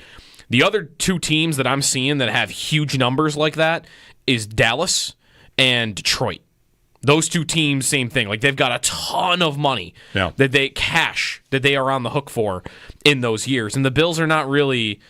Maybe their deals are just not designed the same way. I mean, you compare Allen and Hurts, for instance, and yeah, like Hurts never has. This is the same thing with like Garrett. If he never got a thing, Hurts never has a base salary more than $1.5 million in his whole contract. That's his highest base salary, is 1.4 in 2028. And everything else is like signing bonuses and then those void years at the end. Allen, like this year, what's his salary? $14 million. What's it next year? $22 million, $14 million, $10 million, and it's been big salary numbers before. So whatever it is, like the way the Bills are designing contracts, at least Allen's contract is far different than what the Eagles have done. And if they're buying a championship and there's a way to do that, then everybody should be doing that. Everybody that, well, what do you need then? You need an owner that's ready to pay money up front like that. And because the Bills just sold 10%, maybe you might think that they're more willing and able to do that. Versus, like, I would never expect the Raiders to be a team that would do that. Right. Or the Bengals, but the Raiders especially. Like, those are just teams and owners I don't expect to have the liquid capital up front ready to do what, like, the Eagles have done. Well, the thing about who would do it, you might not be an owner that loves to do it all the time. When you are on the doorstep of the Super Bowl, it's time to do it. Do you really want to win it? Right. This is where ownership commitment comes in. And I don't think that the owners have been cheap by any stretch, but it's just... No, like I said, they've led the league in cash spending. Yeah, right. Yeah. This just comes down to more. You're on the doorstep. How do you want to put together the best team ever, or do you want to put together, a chemistry experiment? He's 29 years old, third oldest quarterback in the AFC. Granted, there will be older ones when like Rodgers and Russell Wilson land in their spots or whoever goes wherever. If they do, it's possible that he's the third oldest by week one. It is possible. But the larger point is that quote from Bean, like, next time we talk to him, I don't want to hear that again. I'm not going to get into a spot where I got to tear it down. What if it got you a Super Bowl? Thanks for doing it. The job is not avoiding a teardown. The job is building something great as best you can. And I do want to say you should pull out all the stops. You should cut the brakes. It should be everything you can do. If the owner's willing to commit this way and the GMs just, don't spend the money on bad signings, but if you can add 3 huge pieces to your defense or whatever it is, you should be swimming in those waters. The Eagles are swimming in those waters. They made 2 Super Bowls in the last 4 years. They have a Super Bowl win, and I don't know if they're going to be a dynasty, but they have the best roster in football, and part of the reason they're able to do it is because the way that they do their contracts and betting that dead cap money in the future just won't be that big of a problem, and that's probably a good bet. Yeah. So I'm kind of obsessed with this idea right now, and I don't want to hear about being responsible at this spot. And I understand the Bills are already in a spot where they have to still do more work to get under the cap. Yeah. The teams that are over the cap, it's not exactly a good group to be a part of. It's the Bills, the Browns, the Saints, and the Falcons. And those other 3 teams are not thought of as cagey, smart teams with money. Well, and the other difference there is, this is only one of the levers the Bills have to pull. This is why I think they're seen as having more flexibility than those teams. What's one big piece of your flexibility? You're sure your quarterback's going to be around for a long time. You know you're going forward with the same quarterback. So what can you do? I can throw his money down the road. If you're the Browns, I don't want to do that. I'm not throwing Deshaun Watson money down the road so that I have to keep him longer. If I'm the Saints, I'm not pulling a lever to restructure Derek Carr's contract because that means Derek Carr's probably got to be in New Orleans longer. Mm-hmm. Like, if I'm trying to move on from guys quicker, Atlanta, same thing. You're not doing that with Kirk Cousins. So when you have the franchise quarterback, I think that is a little bit easier. This would be a question maybe for like Mike Giannitti too, or another cap guy. I don't know. Like, what is the consequence of what the Eagles have done with Hurts? Like, when that contract gets to that point, when he's 30 years old, yep, and it's 2028, 2029, and he's got that massive number and all those void years after, like, what can they then do? Like, do they have a harder time, like, extending him or restructuring? Like, is there a consequence to what they've done versus what the Bills have done? Because I wonder if the Eagles might say, If it's tough for us to keep Jalen Hurts when he's 31 years old, like, that's the cost of doing business, whereas a team like the Bills or the Chiefs would never in their right mind do that. Right. Dead cap, maybe I'm wrong here, but isn't dead cap effectively like luxury tax? Sure, yeah, because, okay. Yeah. If luxury tax, like NBA, baseball, you go over the salary cap. You just have to spend. Right. You have to give the 50% more. Is that not what the NFL really does here? The Eagles can have this incredible roster. You're asking, like, Hurts is going to get that money. When there's a $53 million dead cap hit, you're not paying that money. You've already paid it. Mm-hmm. It's just now it goes on your books. Right. So, all right, let's just play the game. If the salary cap right now is $280, if you could know, this is what Brett Coleman is kind of getting into. And apologies if this is a little too in the weeds on the money side of it, but I'm trying to set the table forget it. Go get everybody. Go sign the Monstars. If I told you, listen, the Bills are going to trade for Garrett and sign him, and the dead cap hit on this is going to be $70 million in 2030. Wow, that's terrible. But the cap will be $550. Oh, okay. That's not that bad anymore. I'm still going to have draft picks. I'm always going to have draft picks providing me free, well, not free, but very cheap labor. So you can't get me to worry about the cap in 2030. And I can't imagine that Brandon Beane should ever worry about the cap in 2030. It is 2025. If we get to 2029 and 2030 and you have not made a Super Bowl, but you are able to say we never had to strip it down, congratulations, hang the banner. Yeah. That's not what this should be about. You are doorstep. He says we're going to keep, trying to kick down the door. Okay. Go buy the most expensive boots. Lots of pairs of them. Get friends. Smash through the door. Financially, a commitment to do it. And going all the way in. Void years, everything. Get stupid with it. Oh, wow, guys. I'm telling you, in 2030, I don't know if the Bills can field the roster. All right. Let's see it. 803-0550. To wrap on this real quick, the one thing I was wondering while you were just talking is, does it have to be that it's going to grow forever? Like, is there a lid? Like, there doesn't seem to be right now, but this is why they're trying international expansion and stuff, right? Like, they're trying to find more economic growth in other places. What's the lid on it? But I kind of want to trust, like Brett Coleman broke this down, right? Who's the guy that might know? It's the Eagles owner because he comes from that area, right? Like TV contracts and whatnot. So the guy that maybe would be an expert on this, like he's acting as though he thinks there is no lid. Even if there is a lid, let's say it got to $500 million and just steadied from there. Okay. Like what's going to happen? Right. Josh Allen in his age 34 season might go 7-10. Okay. Mm-hmm. I think Josh Allen would sign up for that. Everything it takes, everything you've got. We'll get a break in 803-0550 and 1-888-552-550. Sorry for the numbers heavy stuff, but I think it's about how much the Bills have to go now. It's go, go, go. Jeremy and Joe on WGR.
Hey, it's Sneaky Joe DiBiase here for the Roswell Park Donor Center. It's the season of love, even though Valentine's Day's passed us by. Still a time for hearts, flowers, and showing how much that we care. But love is not just about romantic gestures. It's about community. It's about helping those in need. And right here in Buffalo at Roswell Park, there is a critical need for something that is truly life-giving: blood and platelet donations. Roswell Park's Donor Center calling on you to share your love this February by giving the gift of life. Every pint of blood, every platelet donation, they stay right here in Buffalo, supporting patients at Roswell Park as they fight cancer. It's a very easy process. You walk in, doors on the right, big comfy chairs. They take care of your parking.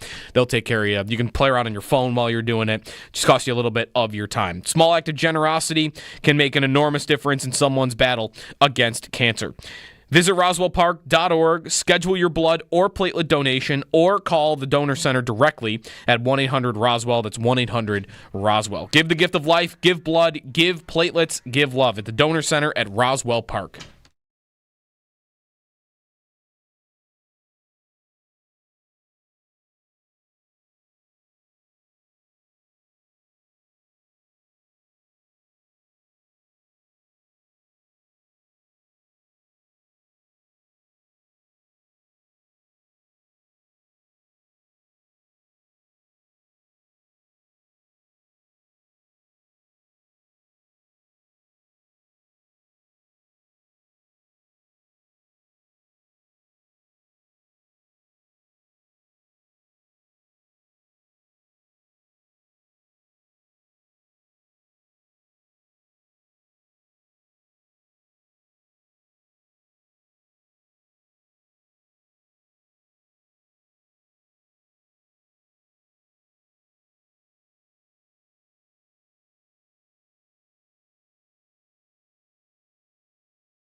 Had a very weird thing happen. We got to go back to break in a moment. I'm going to tell you what I'm dealing with. I'd been logged out of one of my email accounts for like a month and not really thought about it because it's an old account, like an old AOL account. And today I finally put the password in, like, oh, yeah, whatever, fine. And the thing that happened to me, Joe, is now the icon over my email says 1,735 or something. And I'm the kind of person that cannot stand. I cannot go another minute. I've been over here furiously deleting and making sure they're all, no, nothing important. Oh, I am. You cannot put a badge, any number on any app on my phone. I will delete the app before I let that number survive. Total opposite of you. Like, if I open my phone right now. You're going to show me a million emails and texts? Here you go. The number on, you're saying the number on your text message app is what? 0? I'm saying you will never see a notification. You'll never see it. You will not ever see a notification on my screen. So you would hate my phone. This is horrible. It is horrible. 80 texts? 80 texts, 22 calls, 13 sleeper notifications. I got some fantasy trades in there. 6 Instagram, 1 on settings. How could you have 80 texts? 16 What, you calendar. just haven't read them? Owen just informed me he has 207. There you unread go, texts. Baby. That's insane. Organized chaos. That is insane. What? I mean, I've got 287 on my email. I know I've got over 1,000 in my work email. I don't understand. Organized chaos. No idea. I mean, most of them are just group chats that, like, run out of control from, like, 10 years ago that you don't even update. All right, 8030550. There you go. I hit the Venmo text notifications app, and 30 of them just went away. There you go. Now I'm down to 50. Congratulations. Jeremy and Joe on WGR.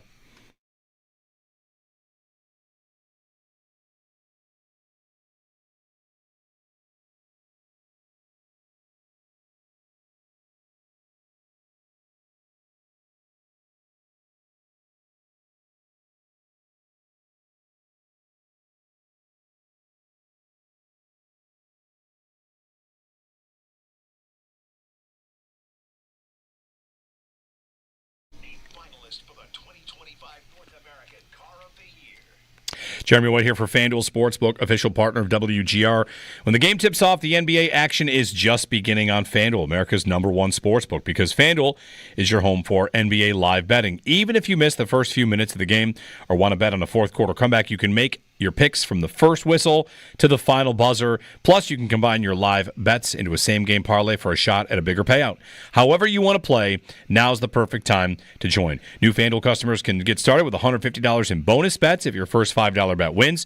Just visit FanDuel.com/white to join today. That's FanDuel.com/white for your shot at $150 in bonus bets. Make every moment more with FanDuel, official sports betting partner of the NBA. 21 plus and physically present in New York. First online real money wager only. $5 first deposit required. Bonus issued is non trouble bonus bets that expire 7 days after receipt. Restrictions apply. See terms at sportsbook.fanduel.com. For help with a gambling problem, call 1-877-8-HOPE-NY or text HOPE-NY.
Tonight is the championship. Team USA and Team Canada in the Four Nations final.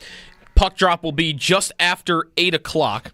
The U.S. has some injury updates going into the game. Austin Matthews, Matthew Tkachuk, and Brady Tkachuk, all dealing with something, are all expected to play tonight. But in case one of them doesn't, or a couple of them don't, Tage Thompson has joined Team USA. Called up by Bill Guerin, the U.S. GM, and Thompson can't practice with the team or play without an injury. But if there is one, then we could see him in the lineup tonight. Puck drop just after 8 o'clock for that one. It is a pick'em. No one's favored on the betting apps. To hockey, to the Sabres, they were back on the ice yesterday at practice. Luukkonen rejoined the team. They play on Saturday. Today, they're expecting Joki Harju and Dahlin back. To football, the salary cap is going up. Team got a memo yesterday that it's going up between $22 and $26 million from last year to this year, which is more than what executives were reportedly thinking would happen. Elsewhere, Jamar Chase looking to get a new contract this offseason. Jordan Schultz from Fox Sports reports that Chase will command at least $40 million per year on his new contract, which would come just above Justin Jefferson for the most at the position in the league. That's your Paddock Chevrolet Sports Update. Paddock Chevrolet celebrating 90 years of business.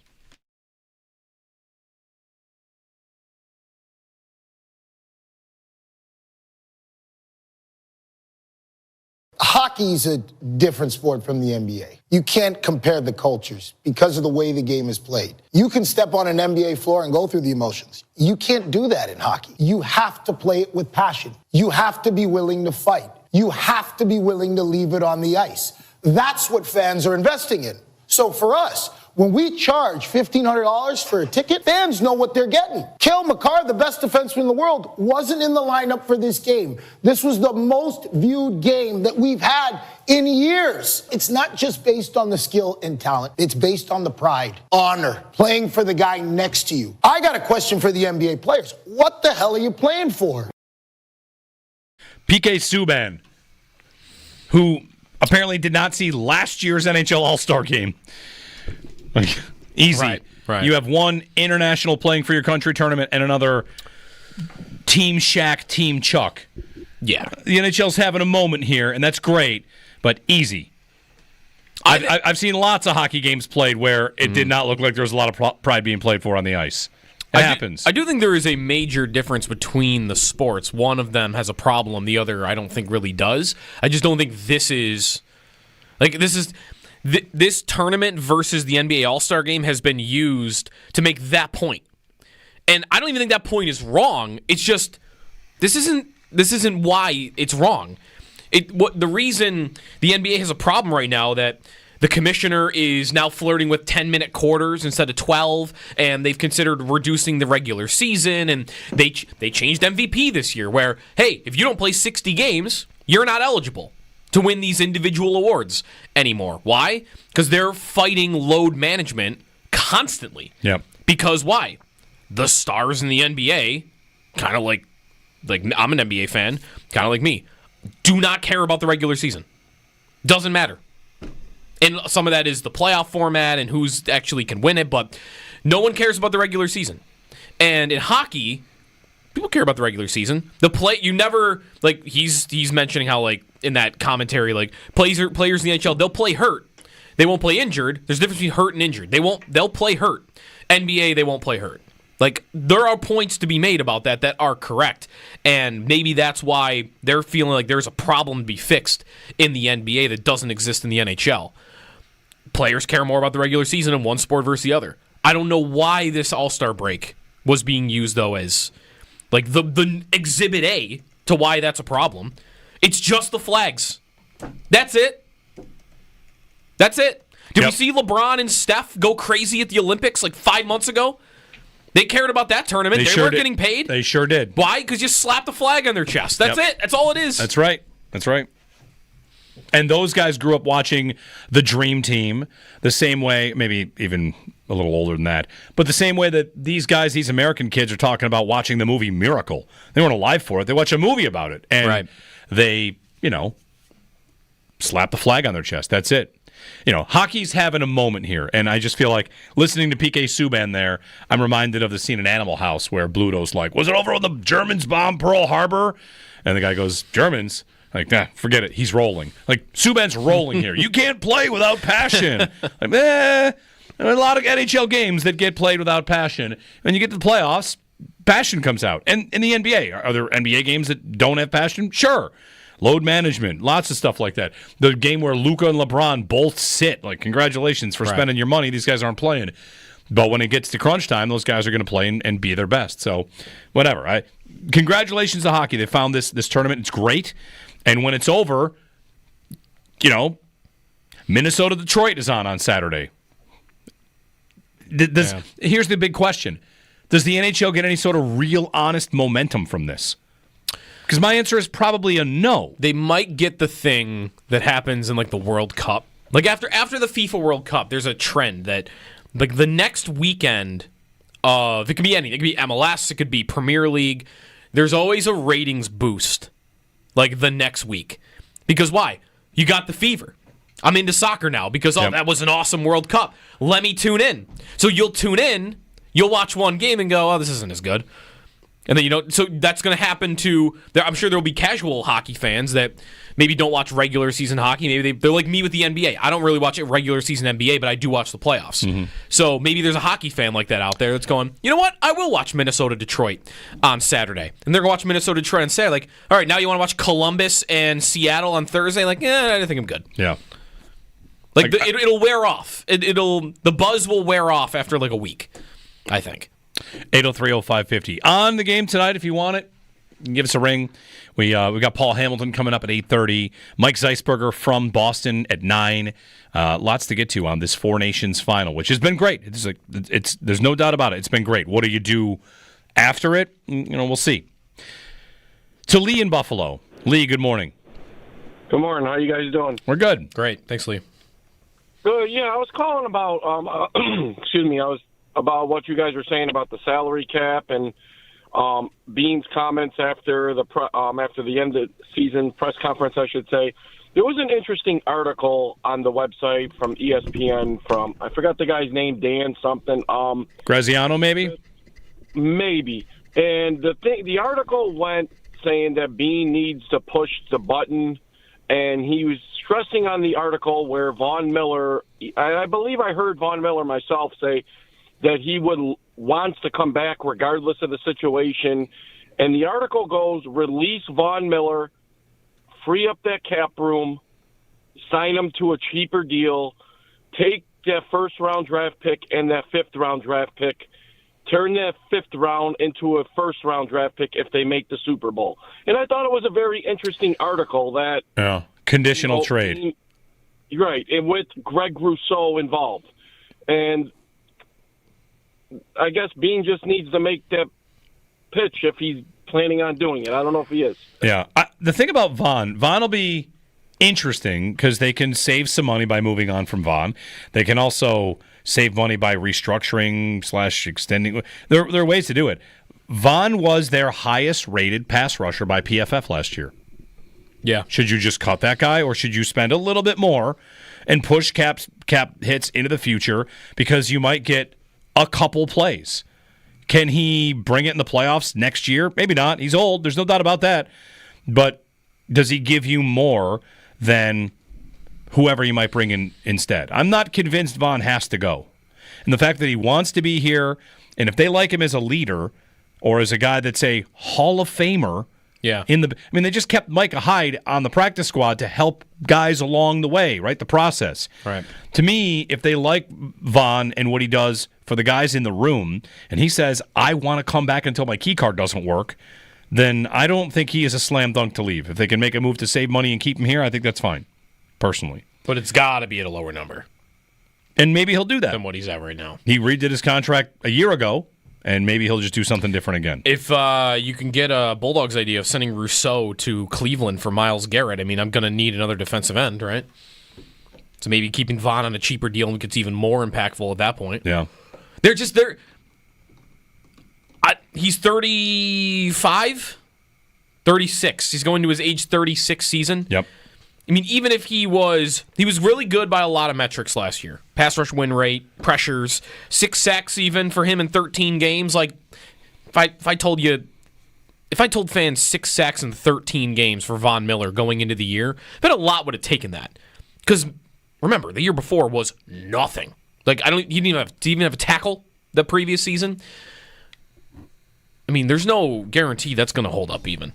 That he'll be a 6-sack guy with good underlying numbers going forward. Like, the wheels fall off naturally, let alone a guy that had dealt with a major knee injury just 2 years ago. So I don't feel like I have to keep him. Like, it would have to be really, really cheap.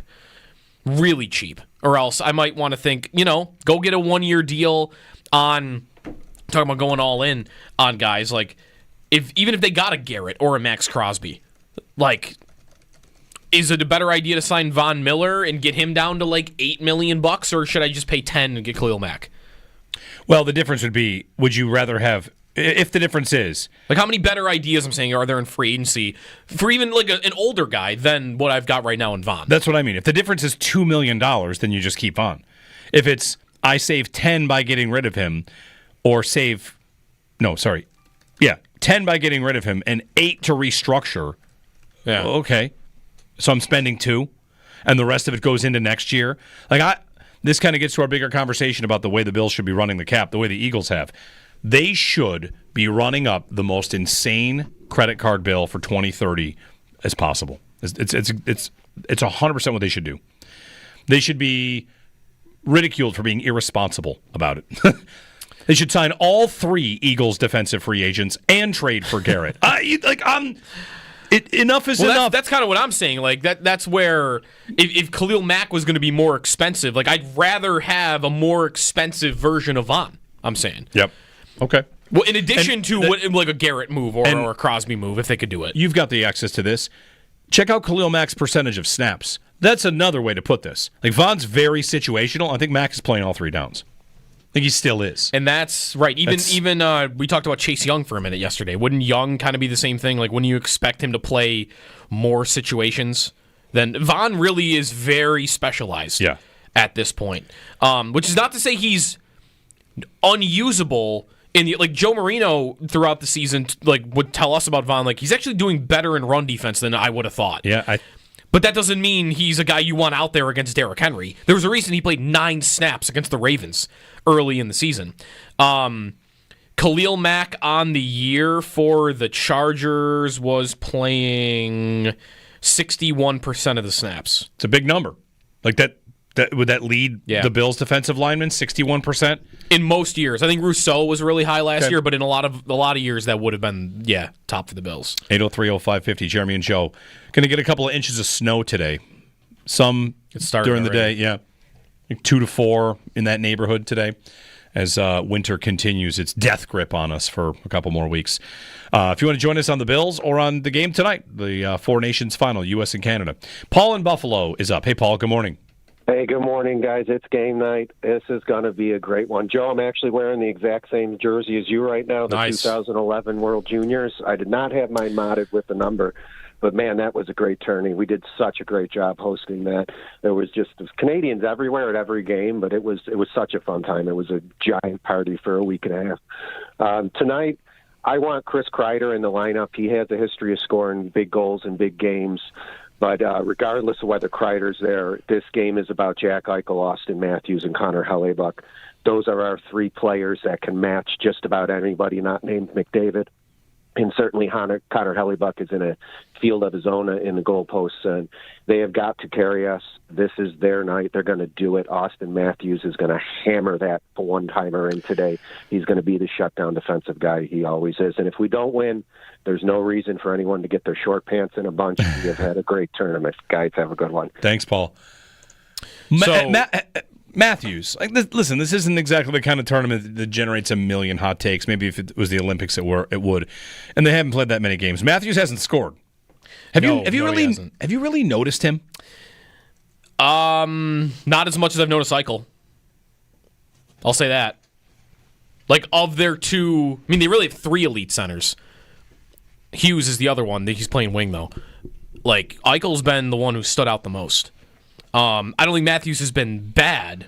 I think he got McDavid a lot in the Canada game, which could, obviously you might not have as good a success if you have the puck, 40% of the time as opposed to when you normally have it like 70% of the time.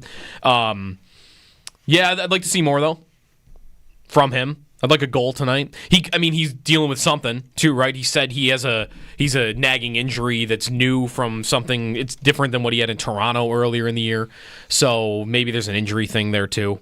But that's the good thing about like a superstar team is when one of your superstars is not scoring, you've got 7 other guys that are capable of doing it. And by the way, on this jersey, this jersey sometimes annoys me. I'm currently wearing the Ryan Miller Team USA jersey. Okay. Like the white one with the USA that goes diagonal, right? Parents bought this for me for Christmas after that Olympics. The Sabres were hosting the World Juniors around the same time. And the U.S. World Junior team that year wore a patch with the U.S. shield, and inside the U.S. shield, there's the Sabre logo, and it says 2011 on it. The Olympic team didn't wear that patch. But that's how the Sabres sold the Miller jerseys. So it is the World Junior Team jersey with Miller on the back, not the Olympic jersey. So, but the only difference is there is this Sabre logo inside this crest. So you have kind of this hybrid. Yes. I mean, fake is not right. It's not fake. No, it's the way the Sabres sold it. It's more just incorrect. Right. It's the Olympic jersey, but they added a Sabre logo in it. Is all it is. Josh is wearing a Joe Pavelski Team USA. This is the World Cup of Hockey Team USA jersey. Right. Yeah, the team that didn't win a game. Yeah, I remembered on Friday of last week to wear my USA jersey, and I forgot, or whatever game it would have been, and I forgot. It was Friday going into Saturday. But I am wearing a U.S. Open shirt, so that U.S. Open it counts. At 1 point. It's not even red, white, and blue. It's got red, white, and blue right there. It's gray. It's a gray shirt. With red, white, and a tiny bit of blue. Okay. And it says U.S. on it. If you walk into a bar, people don't assume you're there for this game tonight. If you wear that into the bar tonight, they don't know that you're there for the game. Me and Josh walk in. They know why we're there. Hey, the last winner of the U.S. Open is Bryson DeChambeau. He's American. Does that count for something? There you go. If you had like an Amerks jersey or something that you wore in tonight, that would work, I think, better. I need to see. I have the one I have the Miracle Team USA jersey, Mike Ramsey, and then I also think I have the 96, the 90 World Cup. That was the World Cup in 96. Okay, the 98. I think I have the 98 U.S. Olympic jersey, which, by the way, I think yesterday was the anniversary of Keith Kachuk, Jeremy Roenick, and all those guys that trashed the hotel rooms after they lost in 1998. Yes. I think that's the jersey I have. Yeah. Dark blue, maybe not. I've been told lots of stories about that incident. Wait, so I'm looking at it right now. It's like the one I'm looking at is a white jersey, blue shoulders. Yeah, I don't have that. There's a circle in the middle that the U.S. logo is in, and it is like so. What I have very is roller hockey looking. Very much so. I have a dark blue jersey that has that same U.S. where the bottom of the S is the flag kind of unfurling. Okay, I have that somewhere. I'll see if I can bust it out tonight. Maybe it's 2002 or something. Yeah. Tim in Charlotte. Hey, Tim. Good morning.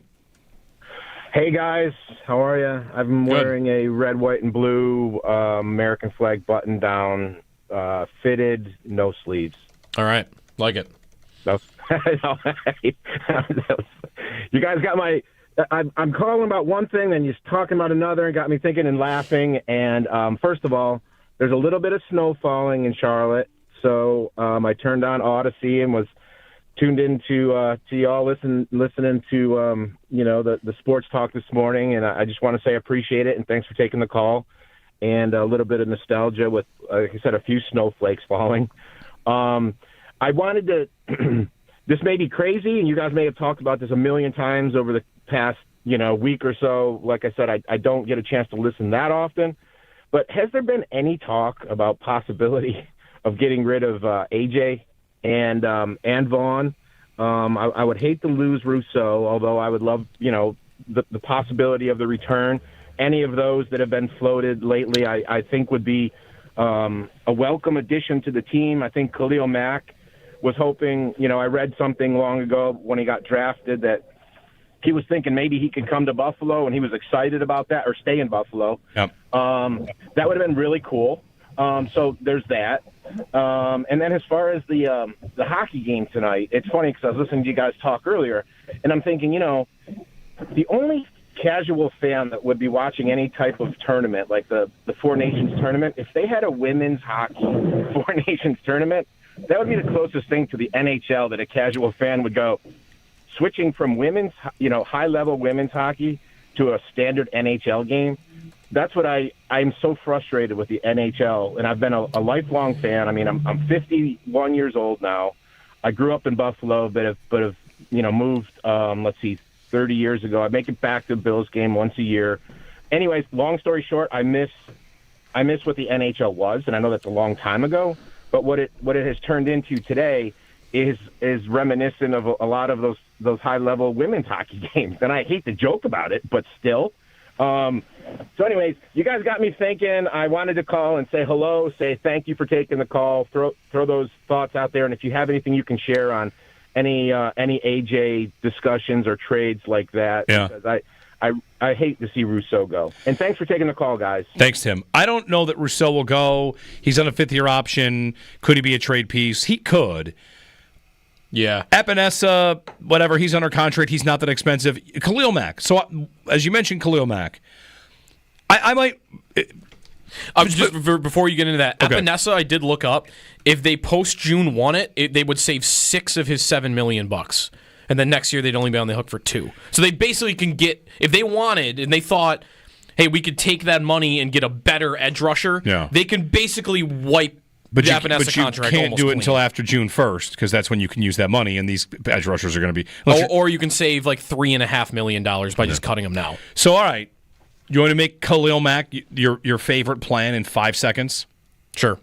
Here are the top-rated... Over Myles Garrett? Yeah, just maybe. The top 5 graded defensive ends per Pro Football Focus last year. Number 1, Aiden Hutchinson. Number 2, Myles Garrett. Number 3, T.J. Watt. Number 4, Nick Bosa. Number 5, Khalil Mack. He's free. That's it. You don't have to trade. He costs a contract, but right, but you don't have to trade it. You don't trade for him. Yeah. He's just free.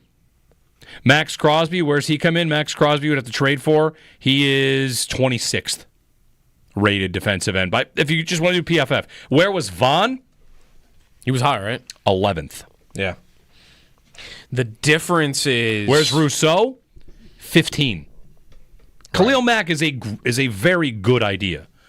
And He is. He's older. He's 33. But he's free. And actually, his birthday is on Saturday, so this will be his age 34 season. Okay. That's the different. See, the thing about that is it's kind of more like Vaughn then, right? Like it is. I'm hoping I get 2 good years out of it. But you don't. If I get Garrett or I get Crosby, I'm thinking I'm getting 4 elite seasons, and then maybe I can get 2 good ones after that. This is the ultimate. Sir, what do you want? Do you want to pay the draft picks to get a guy that's 29, or do you not want to pay the draft picks and to get a guy that's 33? You can't get the guy that's 29 without paying the price. That's a good debate. I would take the guy I'll take the pick. Get rid of the picks. Okay, I'll take the younger guy. I'll take both, or sign Josh Sweat. Hey, you want to cut Epinesa and save your $4 million? Sign Khalil Mack, and then I can trade trade Rousseau and your picks to get Garrett, and then cut Epinesa, take that money, and give it to Khalil Mack. There you go. Look at this. Brand new defensive line. We got all the answers. 803-0550 to join us. Paul Hamilton on the other side. We're going to launch into a lot of previews of the Four Nations. Paul coming up next on the Sabres' return to practice and Lindy's bold strategy to get them to the postseason that he talked about yesterday. Also coming up 9 o'clock, Mike Zeisberger, NHL.com. He is in Boston covering the final, which comes your way tonight. Jeremy and Joe on WGR.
Tonight is the final of the Four Nations face-off, USA and Canada, just after 8 o'clock. If you're looking for the game, it'll be on ESPN. The U.S. has a couple of injuries to watch going into the game, but they all look like they're playing right now. Austin Matthews, Matthew Tkachuk, Brady Tkachuk. Again, the indication is now they're all playing. Matthew and Matthews both said that they were going to play, and Matthew Tkachuk said that his brother was planning on playing as well. If any of them don't, Tage Thompson joins Team USA. Bill Guerin calling him up, GM of the team of the U.S. Thompson, though, can't practice with the team or play unless there are injuries. No Quinn Hughes tonight. There was a story from Michael Russo of The Athletic that Bill Guerin maybe thought that he was going to get the NHL to approve it. Hockey Canada was okay with it, but it was the Vancouver Canucks that did not clear Quinn Hughes to fly to Boston. To football, the salary cap is going up, and it's going up a lot. $22 to $26 million increase for the salary cap, which will put it around $270 million going into next year. That is more than GMs and executives were expecting, according to a bunch of different reporters. Also, Jordan Schultz, Fox Sports, reports that Jamar Chase will command at least $40 million on his next contract, which would put him just above Justin Jefferson as the highest paid receiver in football if he gets it. Those are your Paddock Chevrolet sports headlines. Paddock Chevrolet celebrating 90 years of business.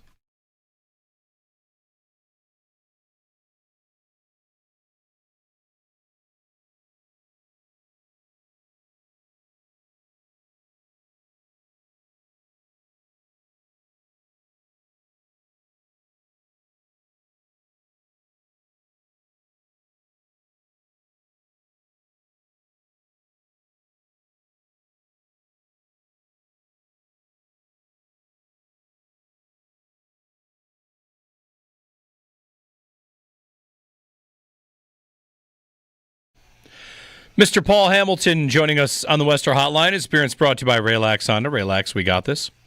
And as we get ready for tonight's game, U.S.-Canada will also dip back into the Sabres, who return Saturday for a game against the Rangers. They are back to practicing. Paul joining us. Paul, you excited for tonight's game? You got a plan already? You know, I mean, seriously, people are asking, right? What's everybody doing for the game? So are you locked in? You excited? Yeah, my plan is to turn the TV on, and I can't go to a bar or whatever because, you know, I got to write about it afterwards and everything. And I found, like, if I go to Super Bowl parties or go watch a Bills game with other people, the game's over, and I'm like, what did I just see? I don't even remember. You know, I'm not locked in like I have to be if I need to be, as I said, writing something about it afterwards. I'm kind of more like Howard. I just kind of buckle down in the bunker, and this has been goofy. I mean, Harley for Team Canada showed up, and he stood in full equipment in the hallway between the locker room and the ice watching the morning skate. And then when the players were done, he went on the ice by himself. You know, and he wound up playing. And I also have read the flu bug is going through Team USA.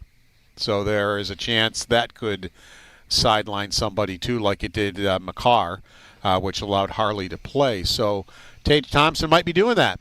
He might be standing there in the hallway watching the morning skate, and when the skate's over, he'll go out there and take his time down on the ice just in case that he is in the lineup. How tough do you think that would be for him? If I'm sure he would be excited and thrilled to get the chance, but if that were to happen, like maybe two guys late, Paul, decide like I just admit it's killing me, like the flu, whatever it might be, and then Thompson, without practicing with the team, has got to enter the lineup in what might be like the most intense game he's ever played in his life. Yeah, and it's not like all these players would be foreign to him. Of course, Jack Eichel, he would know. You know, he was also in the U.S. program. I'm looking at the under-18 team. There's Tage Thompson. There's Austin Matthews. There's Matthew Tkachuk. There is Charlie McAvoy. Mm-hmm. So a lot of guys, and Jake Ottinger. So a lot of guys who are on Team USA right now have been teammates of Tage Thompson. Now, he was 16 years old when this happened. But you know what? You get into the locker room, and the guys are there, and it seems like no time has passed. It's like, yeah, and it's almost like old times. So he is familiar with some of these guys. Paul Hamilton with us. Paul, on the roster rules, that's kind of been a storyline or a talking point the last day or so, maybe the whole tournament. Because I guess the GMs in early November, like, they asked to be allowed to take more players with them, and they were told no. And then there's kind of been just this chaotic, who's going? Is Quinn Hughes going, or is he not allowed? Is Harley going to go, and is he allowed to practice? Like, it just kind of feels like the whole roster juggling has been a circus, and I wonder if the NHL maybe regrets not letting more players go. Well, they can tweak it, for the next time. There is going to be a next time. So you live and learn. And one thing, Elliot Friedman was talking about, the Boston Bruins are furious with the way Team USA handled McAvoy. And according to Elliot, the team doctors are Bill Guerin's team doctors from the Minnesota Wild. And he said that is one thing that it is going to change next time. It'll be independent doctors that will be in charge of the teams and not NHL doctors. So, but apparently, according to Elliott, the Boston Bruins are just livid at the way McAvoy was handled. It was weird that that would make sense now, because they were the ones that were started giving the injury updates on McAvoy once he was in the hospital. So maybe there was a point where the Bruins said, all right, we're taking it for, he's in the hospital now with like an infection, where we're taking over this situation. It seems like maybe that happened. Yeah, it did happen, absolutely. So, because I think it was, once he got to the hospital, it was rather obvious he wasn't going to be playing any more games from Team USA in this particular tournament. Paul Hamilton. Paul, of course, tonight's game will wrap the tournament, and then back to life in the NHL. The league kicks up really quickly. I'm kind of a bit surprised that it's right back to it on Saturday after a Thursday night final, but hey, here we are. And I read your piece, Lindy Ruff, laying out a bold strategy, or at least the scope of what they have to do to try and get back in the race. I appreciate that they did the math on it. Paul, it's not exactly likely, but whatever. Like, they're not sugarcoating it. They did the math on exactly what they have to do. He did, and he said this is not going to be easy. Let's not kid ourselves here. To be able to play 700 hockey, he basically has broken it down into 5-game segments, and it's 10 points in each 5 games available, and he says they need to get 7 in the 5-game segments where there's 28 games left. And he goes, then when we get to the final 3 games, he goes, we'll be at 84 points if we're successful, and then you got to win the last 3, and that gets you to 90. And maybe 90 probably is wishing to get you in anyway, because the last couple of years, 91 and the year before, 92 got you in. But there was also a year, it might have been the year before that, where the Washington Capitals were the last place team and they got in with 100.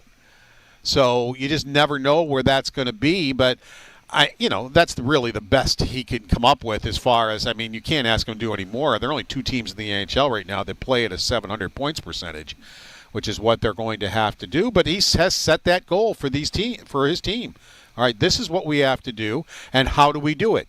Well, we got to take between 0.4 and 0.5 off our goals against, because it's too high. So that has to come down. He goes, the goals for is fine. And he goes, we have to be diligent on the special teams. And we have to have guys who have pride in what they're doing out there to get that job done and set goals for the special teams too. He goes, that's the only way that this is going to work as far as the plan that he's laid down for them. If they are to even come close to that goal, Paul, individuals, do you feel like Cousins is one that I think of right away, and maybe Quinn, but there are a couple guys that you're not going to come near that goal unless you get more from certain individuals that play at the top of the lineup. Yeah, and it doesn't necessarily have to be goals that we're talking about here, because the Sabres are, they're pretty good in goals for when you look at them within the league, but they're pretty bad in goals against. I believe they're 29th in goals against. So it's just they're not getting the big saves all the time when they need the big saves. Let me put it this way: they're not getting the big saves from Luukkonen that they got last year in his last 36 games that he played, where he had some of the best numbers in the NHL. He's been okay. He's had games where he has provided the big saves. He's had some good games. It just hasn't been the same Luukkonen that we saw from January 1st last year. but they have to be more diligent in the way they defend. They have to be better at special teams, especially the power play. That can't be as inconsistent as it's been if they plan on scoring goals. I mean, Alex Tuch has 19 goals. He hasn't scored in the power play. Now, he's been on both units. He has been on the first unit. Lately, he's been on the second unit. But still, you would think Alex Tuch would have a power play goal. Right. I think he's a penalty kill goal, or even a couple maybe. He has 3. He doesn't power play. Yeah. Or 3. Right. And he's been a good player for them. I mean, who steals the puck better than Alex Tuch does to create opportunities? And he not that plus minus is the end all be all, but he's plus 15, which is 5 better than their next guy, which is McLeod. So he's played good hockey. It just on the power play hasn't gone well for him. Paul Hamilton. Paul, before we let you go, the hockey world also mourns the loss of a legend today. Mike Lang, legendary Pittsburgh Penguins play-by-play man, has passed away. Their RJ, right? Like their guy that's been there forever, an iconic voice of the sport. Yeah, and just a great man. I so enjoyed when the Sabres were playing the Penguins to be able to interact with him. He was fun to listen to, fun to talk to. Just a great ambassador for hockey, and he will be missed not only by people in Pittsburgh but people outside of Pittsburgh. I mean, you guys have heard his calls and the unique way he called games, and he'll be missed in Pittsburgh, and he'll be missed all over people who enjoyed hockey. Yeah, a character of the game. Thank you, Paul. Take care, guys. Enjoy the game tonight. Sabres back to work on Saturday, and Team USA and Team Canada play tonight from Boston. 803-0550, pick of the week, and then we check in Mike Zeisberger from Boston, who's covering the tournament for NHL.com. He'll join us at 9 o'clock here on WGR.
All right, it's time for the pick of the week. It's going to be an easy one here. Pick of the week brought to you by Riverfront Auto Sales. And the pick of the week is a 2016 Audi A8 in mint condition, all the luxury and comfort and performance you would expect from an Audi at an unbeatable price. Check it out now at riverfrontautosales.com or call my friends Marty Sr., Marty Jr. at 886-1626. The pick of the week is the Four Nations final. U.S. and Canada tonight from Boston.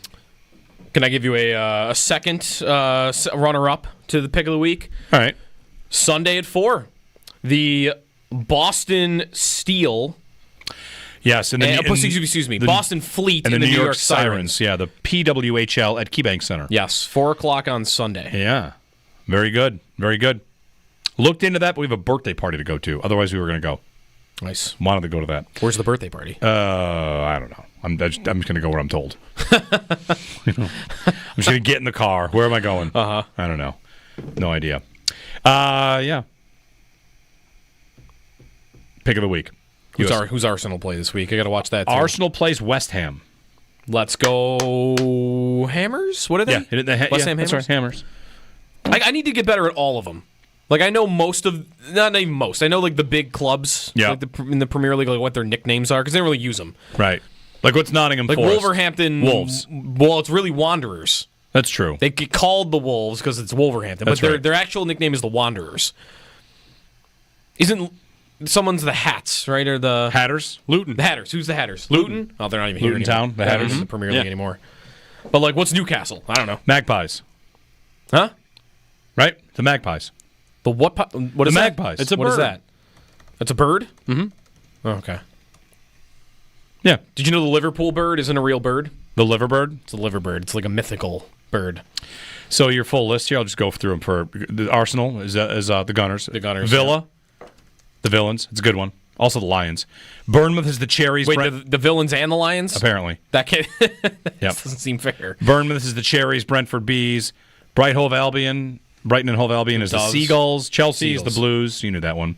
Crystal Palace. Who's the Doves? Isn't somebody the Doves? Everton's the Toffees. Ipswich Town is the Tractor Boys. No way. New favorite team. The Tractor Boys. Fulham, the Cottagers, I'm seeing here. Yep.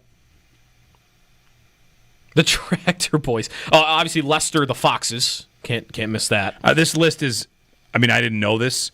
They list Tottenham as the Lily Whites, and everyone, no, they're of course Spurs. We might be looking at the same list. Manchester City, the Citizens. Yeah, I don't think anybody uses it. This is the same. This must be the same person. Citizens. This is the same person that wrote a Pro Football Reference that Tom Brady's nickname is the Pharaoh. Sure it is. Right. Okay. I'm sure one person ever in the history of the world has called him the Pharaoh. Nottingham Forest, the Tricky Trees. All right. Yeah. Mike Zeisberger, NHL.com from Boston as we continue on this tournament. Jeremy and Joe on WGR.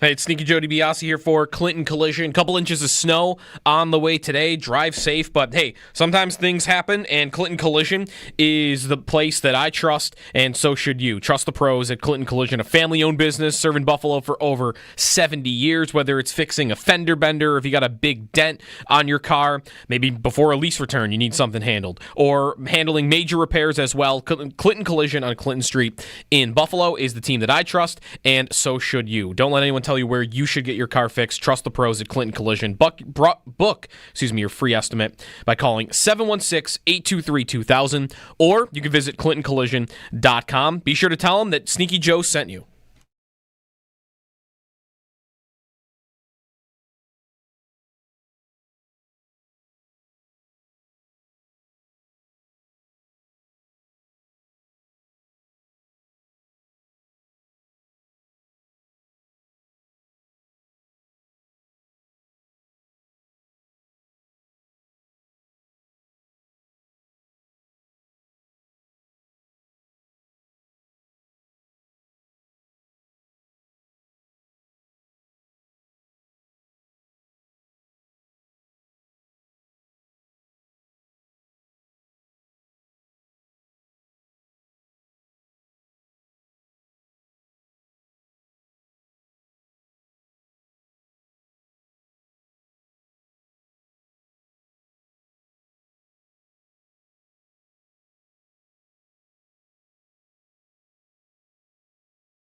Tonight, the championship of the Four Nations face-off. Team USA and Team Canada square off just after 8 o'clock. The game will be on ESPN if you are looking for it. Some roster news for the U.S. Austin Matthews, Matthew Tkachuk, Brady Tkachuk, all tracking towards playing tonight after dealing with some injuries and illness.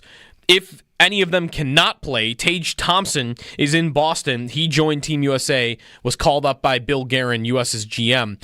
And Thompson can't practice nor play without an injury, but if there are injuries, then he could be in the lineup tonight. To the Sabres, they were back on the ice yesterday at practice. Ukko-Pekka Luukkonen back practicing after not playing at the Four Nations for Finland.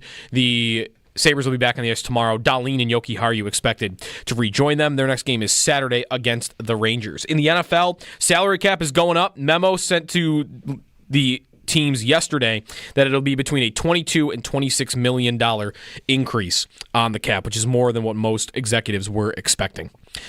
That's your Paddock Chevrolet Sports Update. Paddock Chevrolet celebrating 90 years of business.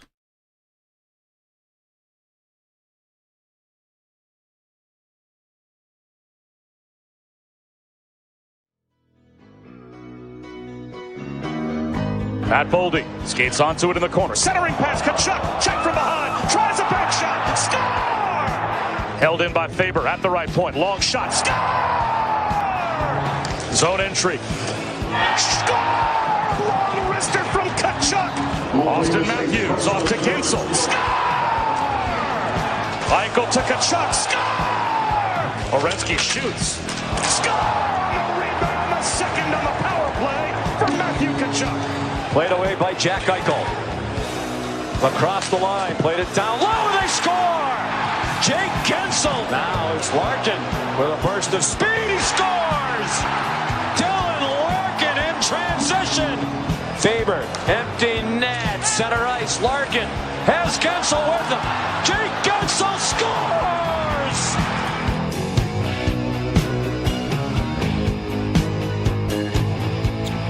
All right. Time for the game tonight. A little bit more chatter on it. Mike Zeisberger, NHL.com, NHL Insider, joining us on the Western Hotline. We talked before the tournament when it was in Montreal. It's moved to Boston, and the maybe seemingly inevitable final between Team USA and Team Canada is upon us tonight at 8 o'clock. Mike joining us on the Western Hotline. Good morning, sir. Good morning, guys. Really cranked up for this game tonight. And, you know, when we talked last week, we talked about, how going into this tournament, some people thought it was a glorified all-star game and stuff like that. Mm-hmm. I can't tell you how much buzz there's been in Montreal and down here in Boston for this tournament. It really has developed into something that has been really, really cool. And I think what it's done also is it's been great for the game. It's been great to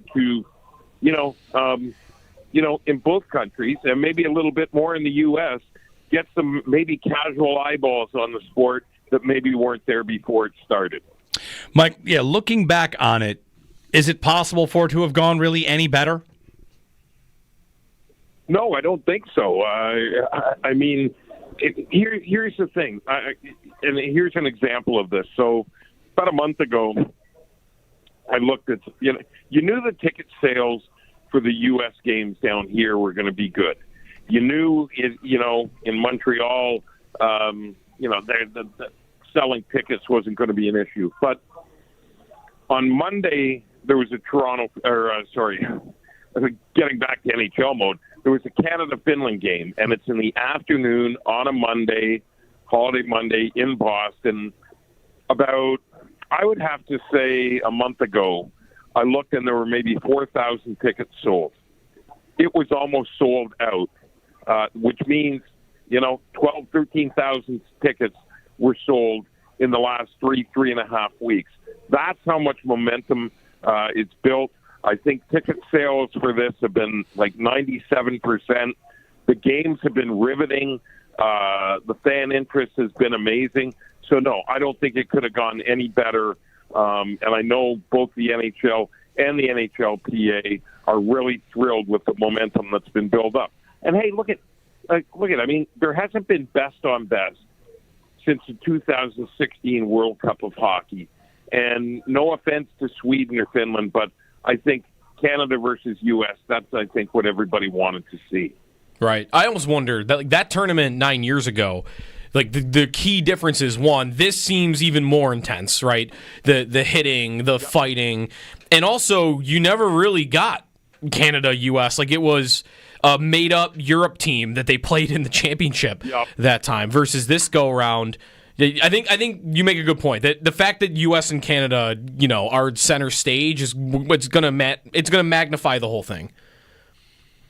Well, and here's the thing too. I mean, when I look at these rosters, this by far is the best United States team I've ever seen. And if you want to compare the two teams, if I look at the top end talent on Canada, Sidney Crosby still playing at a great level, but Connor McDavid and Nathan McKinnon, arguably the two best players in the game. But top to bottom, from the first player of the U.S. to the 23rd player on the U.S. roster, U.S. probably has a deeper team. And I think that's the fascination here, okay? There is no underdog in this anymore. The Americans have done a great job. The U.S. development program in Michigan, you look at.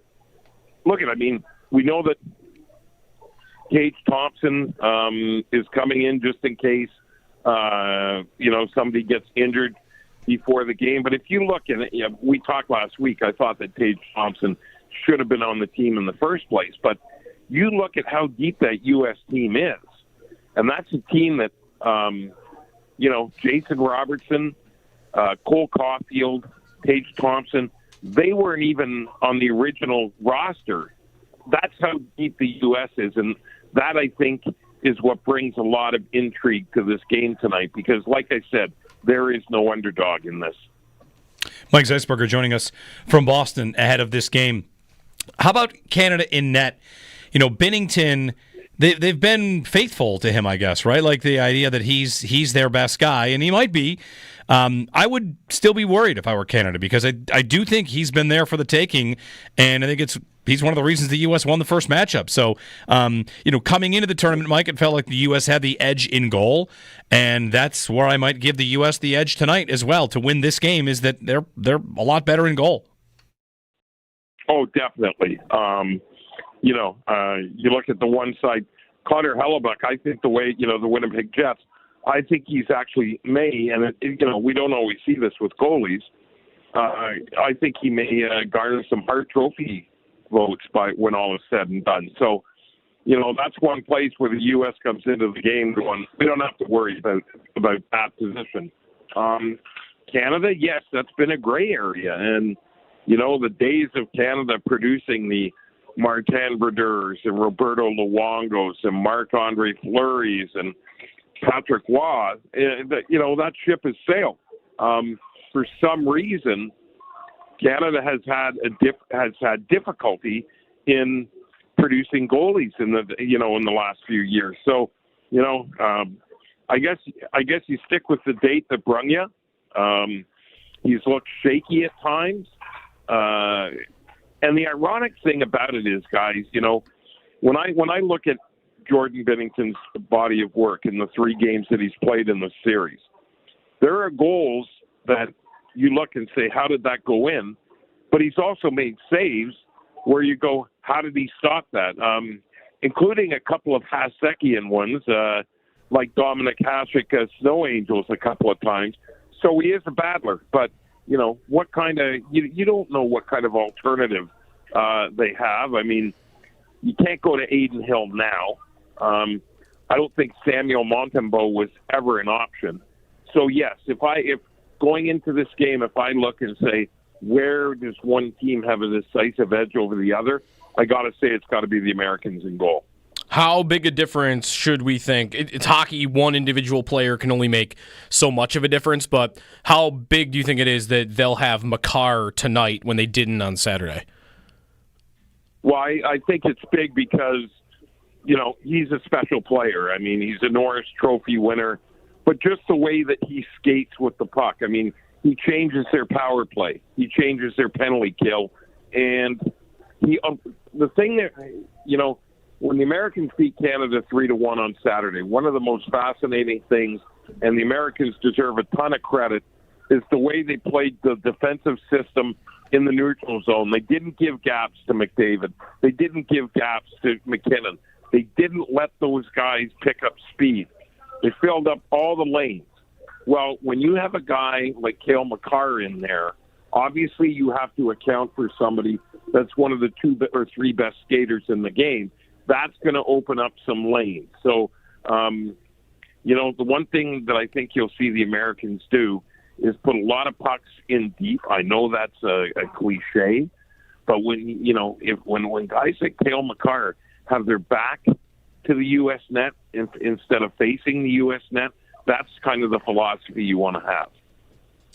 Mike Zeisberger with us. How about, so Canada gets their best defenseman back. The U.S., it looked like, tried to get their best defenseman back with Quinn Hughes, and that does not appear as though it's going to happen tonight. What's kind of been your view of the whole 48 hours of Mike Sullivan says he's coming, and then it's, but he's not playing, and then, I don't know, didn't it seem like the U.S. always kind of sounded like they thought they could get permission to play him, and that, and we, as we saw yesterday, maybe the Canucks had something to do with him not going either.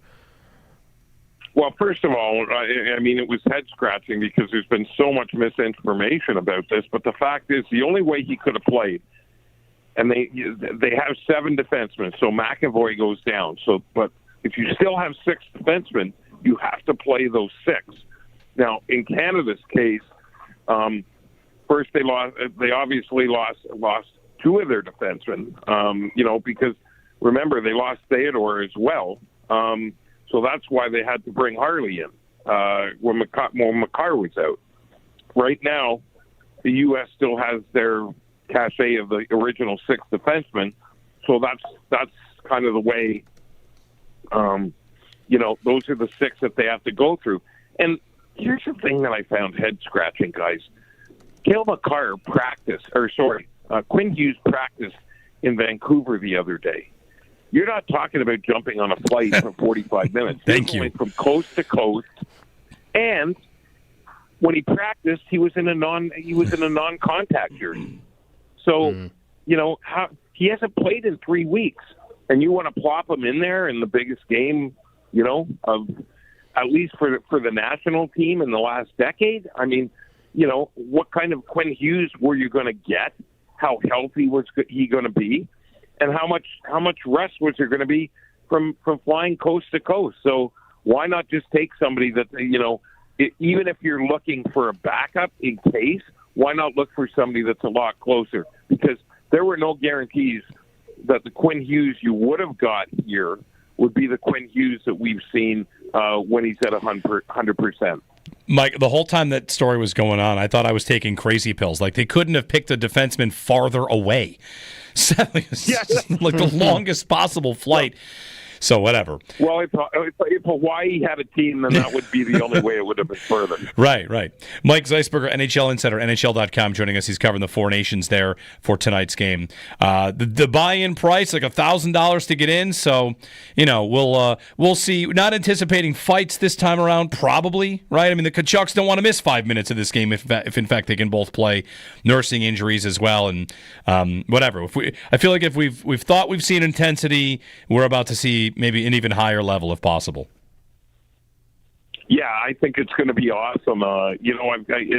It's funny. I've covered covered Super Bowls. I've covered World Series. I've covered Stanley Cup Finals, World Cups of soccer, and I'm not saying that this is that, but there really is a cool sense of anticipation. I can't tell you. I'm not making predictions. I can't tell you who's going to win. But I can tell you this, as a pure fan of hockey, to see the talent that's going to be on the ice together tonight going up against each other is going to be really, really cool, and I'm really looking forward to it. One last thing, Mike. There have been rumblings about some of the things they've done there being taken back to the NHL, like whether that's color-on-color jerseys or whites at home or the 3-2-1 scoring system or a 10-minute overtime on 3-on-3. Do you feel like... Has the NHL I don't know about openly. It's a very small little trial run for a couple of things here. Do you think a couple of these things could make it to the league? Well, I don't think the players are going to agree to a 10-minute overtime. I'll tell you that. So I don't think that's going to happen. I kind of like the color on color. The white jersey thing is interesting because the one thing that you get if you have the white jerseys at home is that fans get to see the different colors of the visiting teams coming in. Because right now, you're getting the same thing every game. You get the home team's colored jerseys and the other team's white jerseys. So as far as jerseys go, that fascinates me. Look, I love the 3-2-1. I know they use it in soccer in Europe. I think that it makes, we all see games where teams just kind of shut the door. They want to get to overtime or a shootout. I think if you get 3 points for a win, that kind of is an incentive for teams to kind of push the envelope in the final few minutes of a game. Yeah, I'm into it. I hope they do it. Mike, enjoyed the game tonight. Thanks for helping us tell the story from Montreal and then Boston, and all the best. Hey, thanks for having me, guys. Call anytime. Very well. Mike Zeisberger, NHL.com, NHL Insider. Tonight, the night. There is a story from, is it Nick, how do you pronounce Nick's last name? Konstantinos, maybe? Konstantika? Okay. NHL.com. Same site as Mike Zeisberger. He talked with both Jack Eichel and Bob Eichel, Eichel's dad. Oh, because the game's in Boston. Yeah, it's about Eichel in this game tonight. And there's a couple of details in here that might be a little interesting to Sabre fans. One of which is a story that I never had heard or knew, and it kind of... If you go way back, remember there was always, O'Reilly and Eichel hate each other, right? Yeah, or they don't like each other. I mean, Eichel went to the game to see O'Reilly win the cup. Okay, so that story is already known? He was at the game, and he Snapchatted or something. Like, he went to see the game when O'Reilly won the cup in Boston. Yeah, and they even say he went down after the game to see O'Reilly, like to congratulate him, whatever. So they weren't mortal enemies because he's like, I'm going to say hi to Ryan. The other thing is, there's a story in here about, here's him not being hated by a current Sabre. Bob Eichel's telling a story that they went to dinner with him last night. He's just dialed in. Someone sent over a tray of shots, and he just went, "No, we can't take those." And then they asked, "Was it a Canadian?" And Bob Eichel says, "No, it was a Swede. It was Rasmus Dahlin." Who sent shots over? He sent shots over. So, listen. Whatever, we don't have to relitigate everything. So much of the stuff about the telephone game about that guy's career here has just been just shot down, whether it's Marcus Foligno shooting it down or whatever. I mean, I think, was it Dahlin or Middlestat? One of them credited Eichel as being the most important player in their career when they were younger, helping them come along. I don't know, whatever.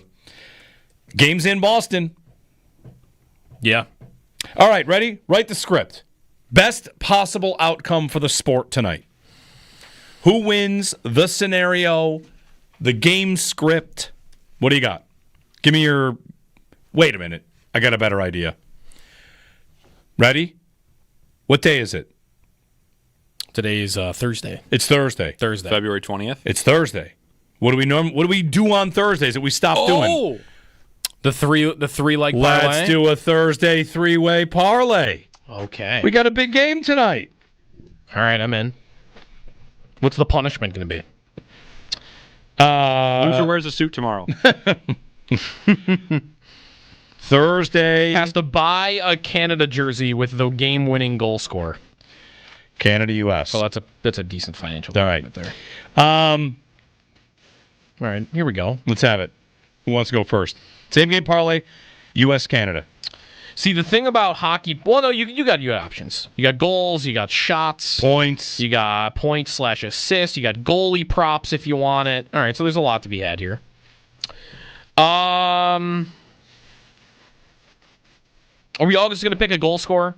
I feel like that's what's inevitable here. If you want to do that, I mean, you get 3 different goal scorers and you get them right. It's a big payday. The thing about this is, though, they're all pretty within. Yeah, they're all close together. The top 10 guys are between plus 200 and plus 340. So right. Jacob Slavin is plus 1,600. Yeah, so. I wouldn't do that.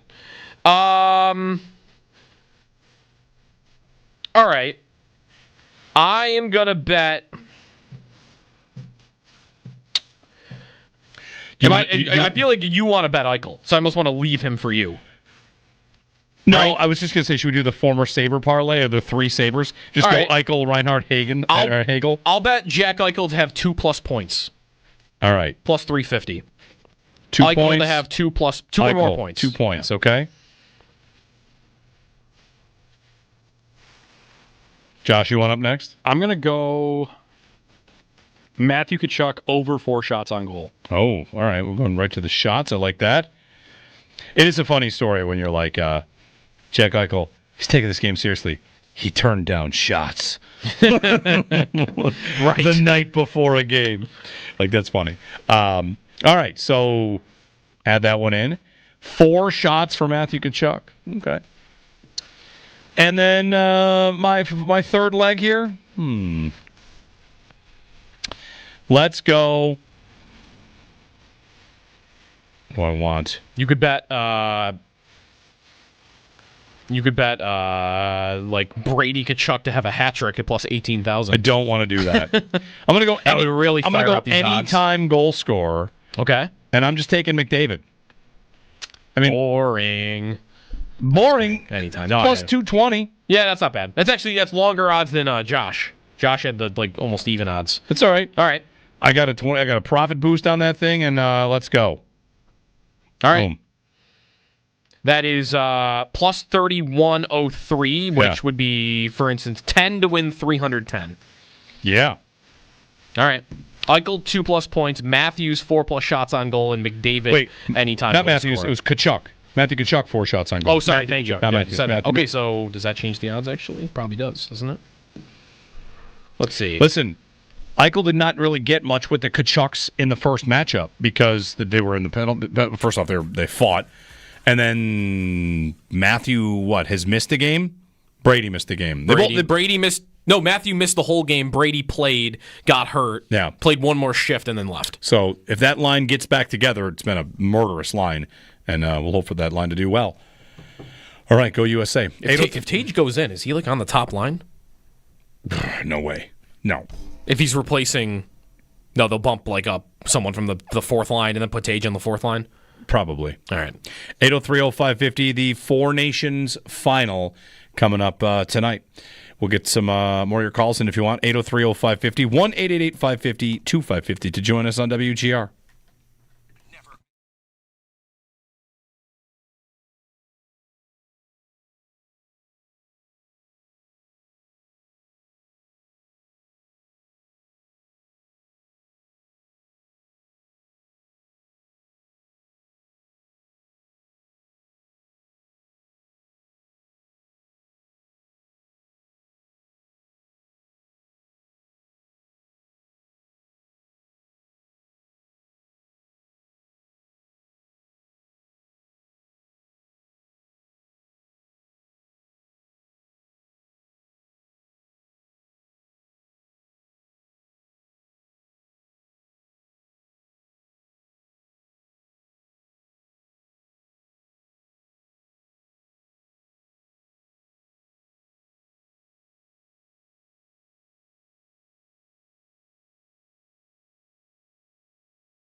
This might be the song I think of the most for them almost making the playoffs 2 years ago. Yeah. Because it played at like every home game twice. This should play when he comes out of the tunnel. To play tonight, WWE style. They could have done entrance music. They also should bring back the individual goal song. I'm ready for it. I wasn't a fan of changing it in the first place. No. You like what they have instead? I do.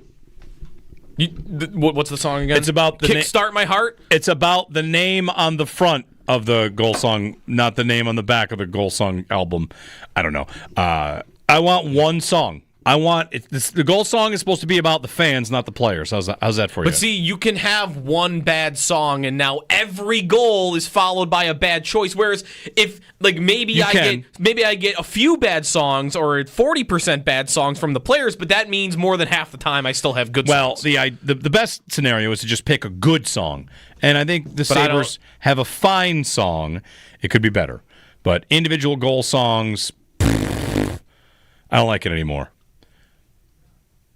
Play that song when you're announcing who scored the goal. Fine. Right? Well, that's during play. Do it anyway. Whatever. The NBA I'm good with that. The NBA plays music. The Bandits play music. Buffalo goal. His first of the season. Boom. Fishing in the Dark's getting played. Tage Thompson. Bam. But when the goal's actually scored, no.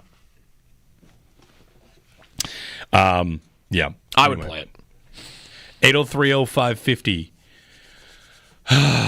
There's a new team that's exploring the possibility of a new stadium. Did you see this? There's also, give me this, and right after that, I want to give you the NHL market that is the next up on expansion, it would seem. There's a new market. Kevin Weeks reported yesterday a new market is exploring coming into the NHL.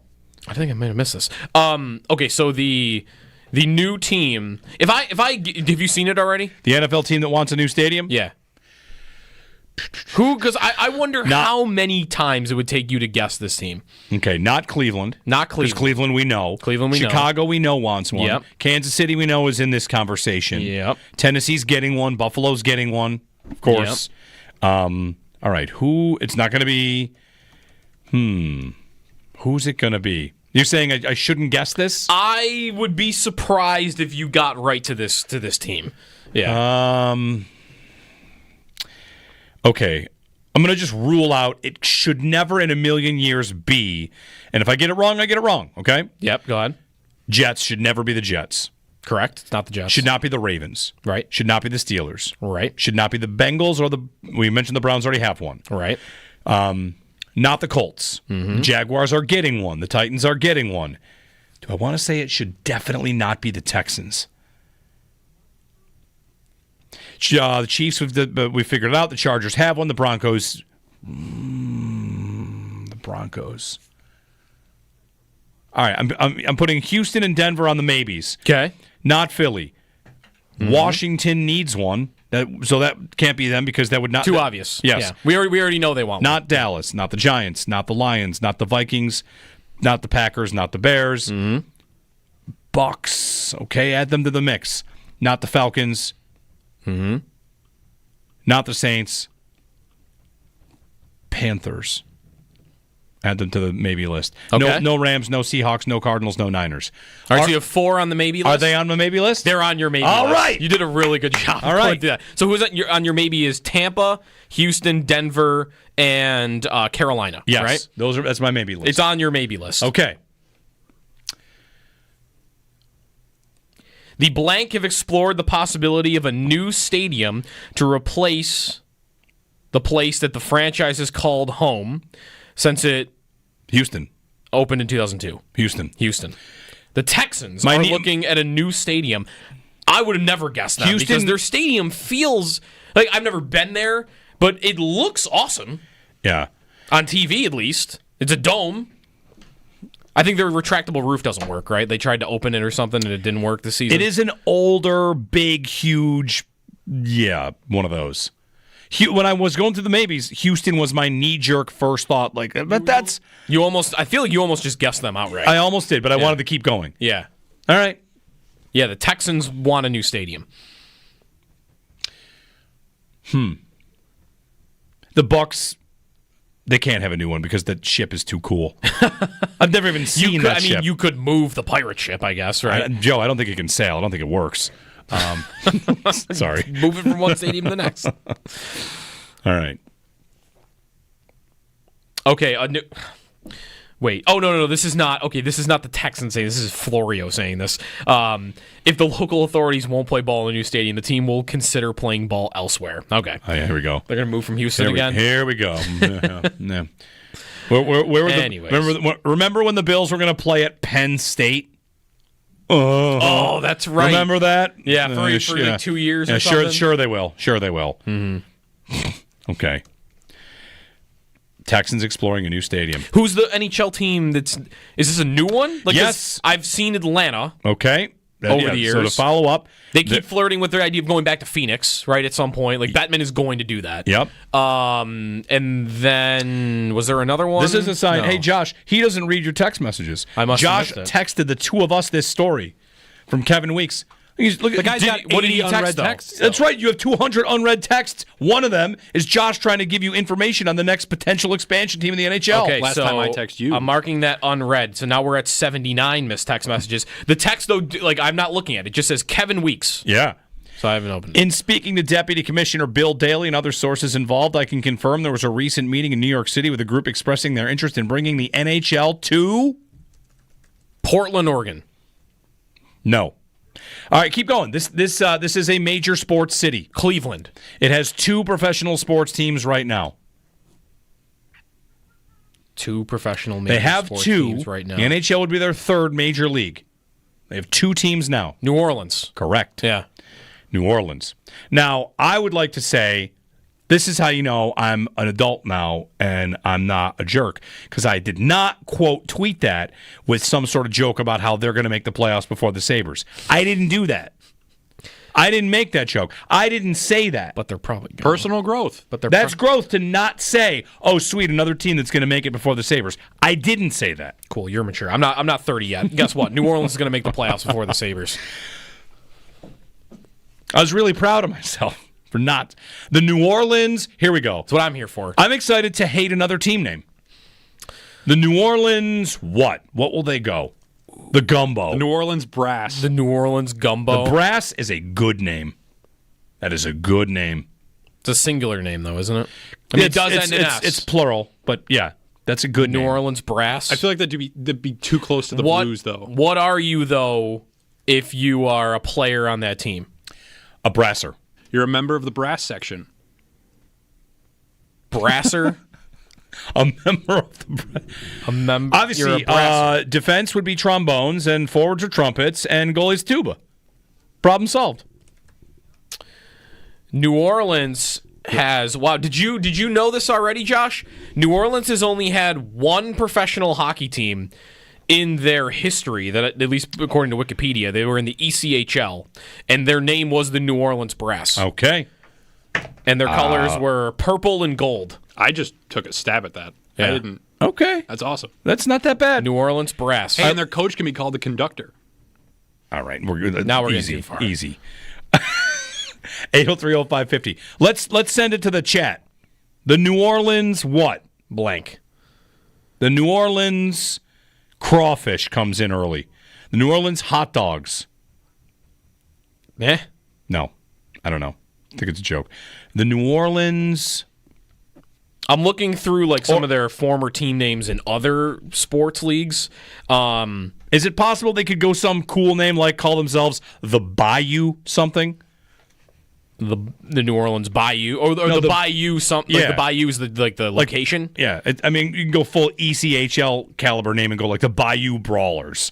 That's terrible. Derek and that's a fantasy team name Voodoo. right there. The Voodoo, or something like New Orleans Voodoo. That's a realm of things.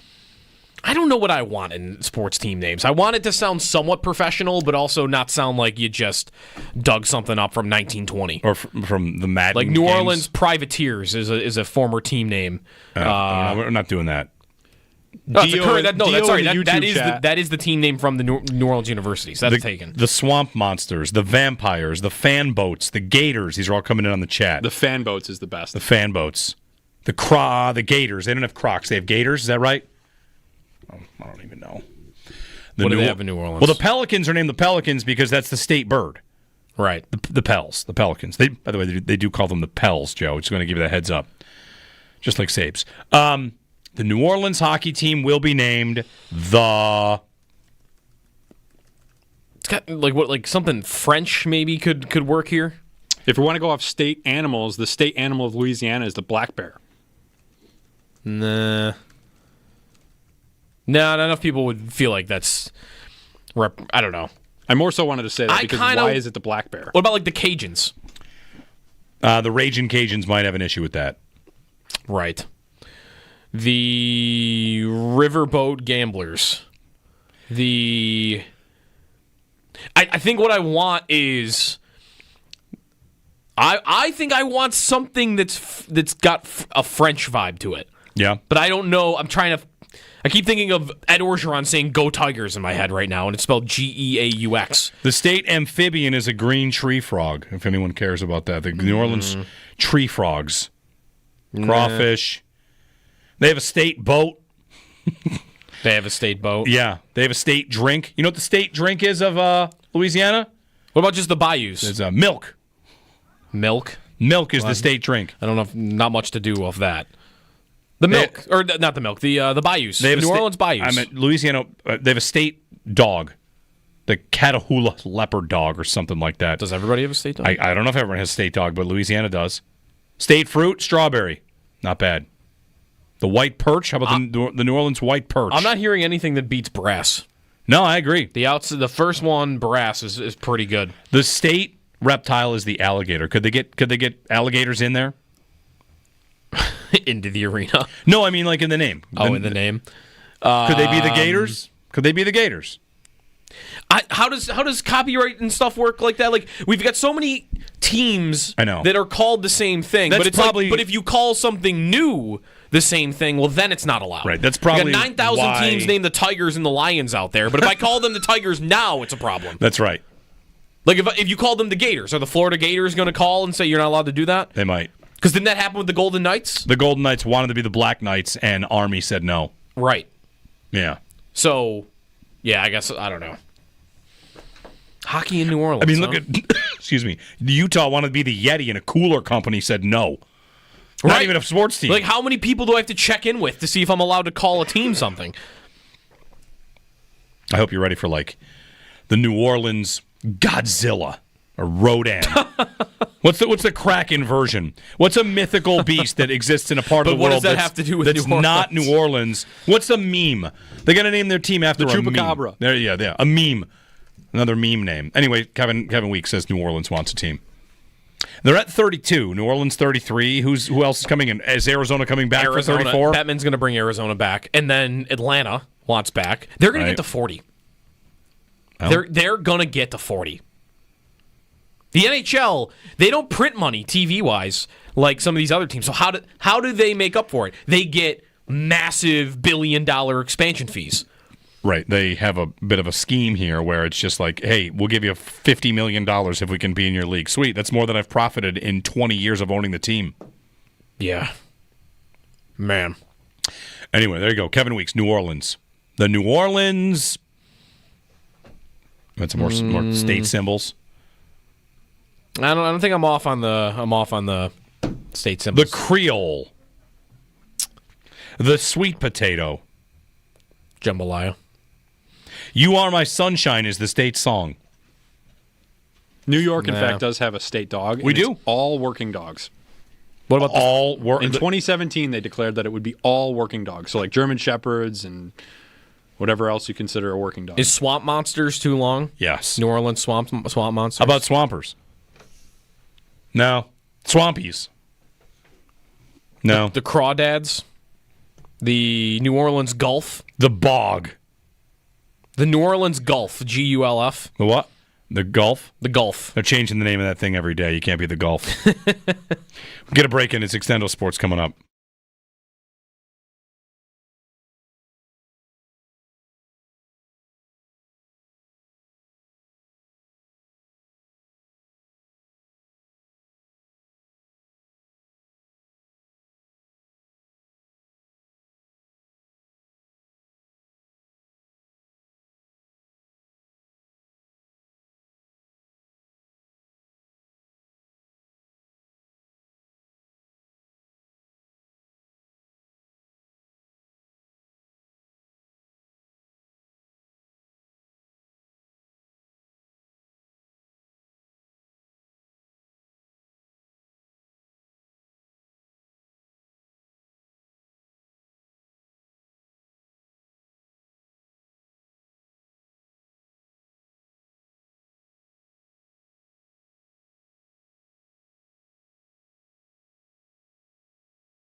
All right, wrapping things up. We'll be back tomorrow to talk about, the Four Nations.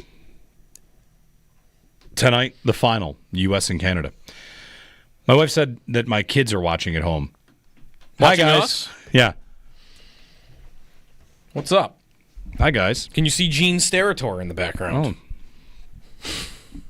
Is he on your camera? Oh, yeah, move your right mic. back here. Yeah. Yeah. Here's Gene. That's perfect. There he We should is. have Gene Steratore just lording over me at all times. Yep. He's staring. Say hi to my kids. Hi, Dilly. Hi, Knox. Hi, kids. New Orleans Hush Puppies. Hush Puppies. Well, that was another good one on the break we heard. What was it? Showboats. The Showboats. Yeah, and some Mississippi River. I Googled Mississippi River slang to find, what kind of. Could they be the Louisiana somethings? They could, if they get a team. But anyway, there's been a meeting in New York. The New Orleans Colonials. The beignets. The chicken and waffles. Will asks, should the NHL have relegation once they get to 40 teams? And this is where I step up and say 5 years ago, I already designed this. 40 teams, 2 20-team leagues, top 4, bottom 4 relegation, and the Stanley Cup playoffs, you still can win entry in the second league. So like NHL Silver. You're one of the top 4 teams NHL Silver, you get to go to the playoffs. All the other teams are going to be from the top division. No. PK Subban picks Team USA to win 4-2. Oh, he's Canadian too. I'm not loving Subban on ESPN. Why not? I don't know. Like, I like that he dresses fancy, and I like that, and I like that he's got some personality. But when I see him try to have to craft a take, it's not there yet. But he's still relatively new to TV, so yeah. Like I'm saying, when he ventured, when he's on Get Up and he's venturing into NBA takes and stuff, which all right, you never know. Well, tonight, enjoy it. The non-gold medal game at the final for the bragging rights for a couple of years at least. Let's go USA.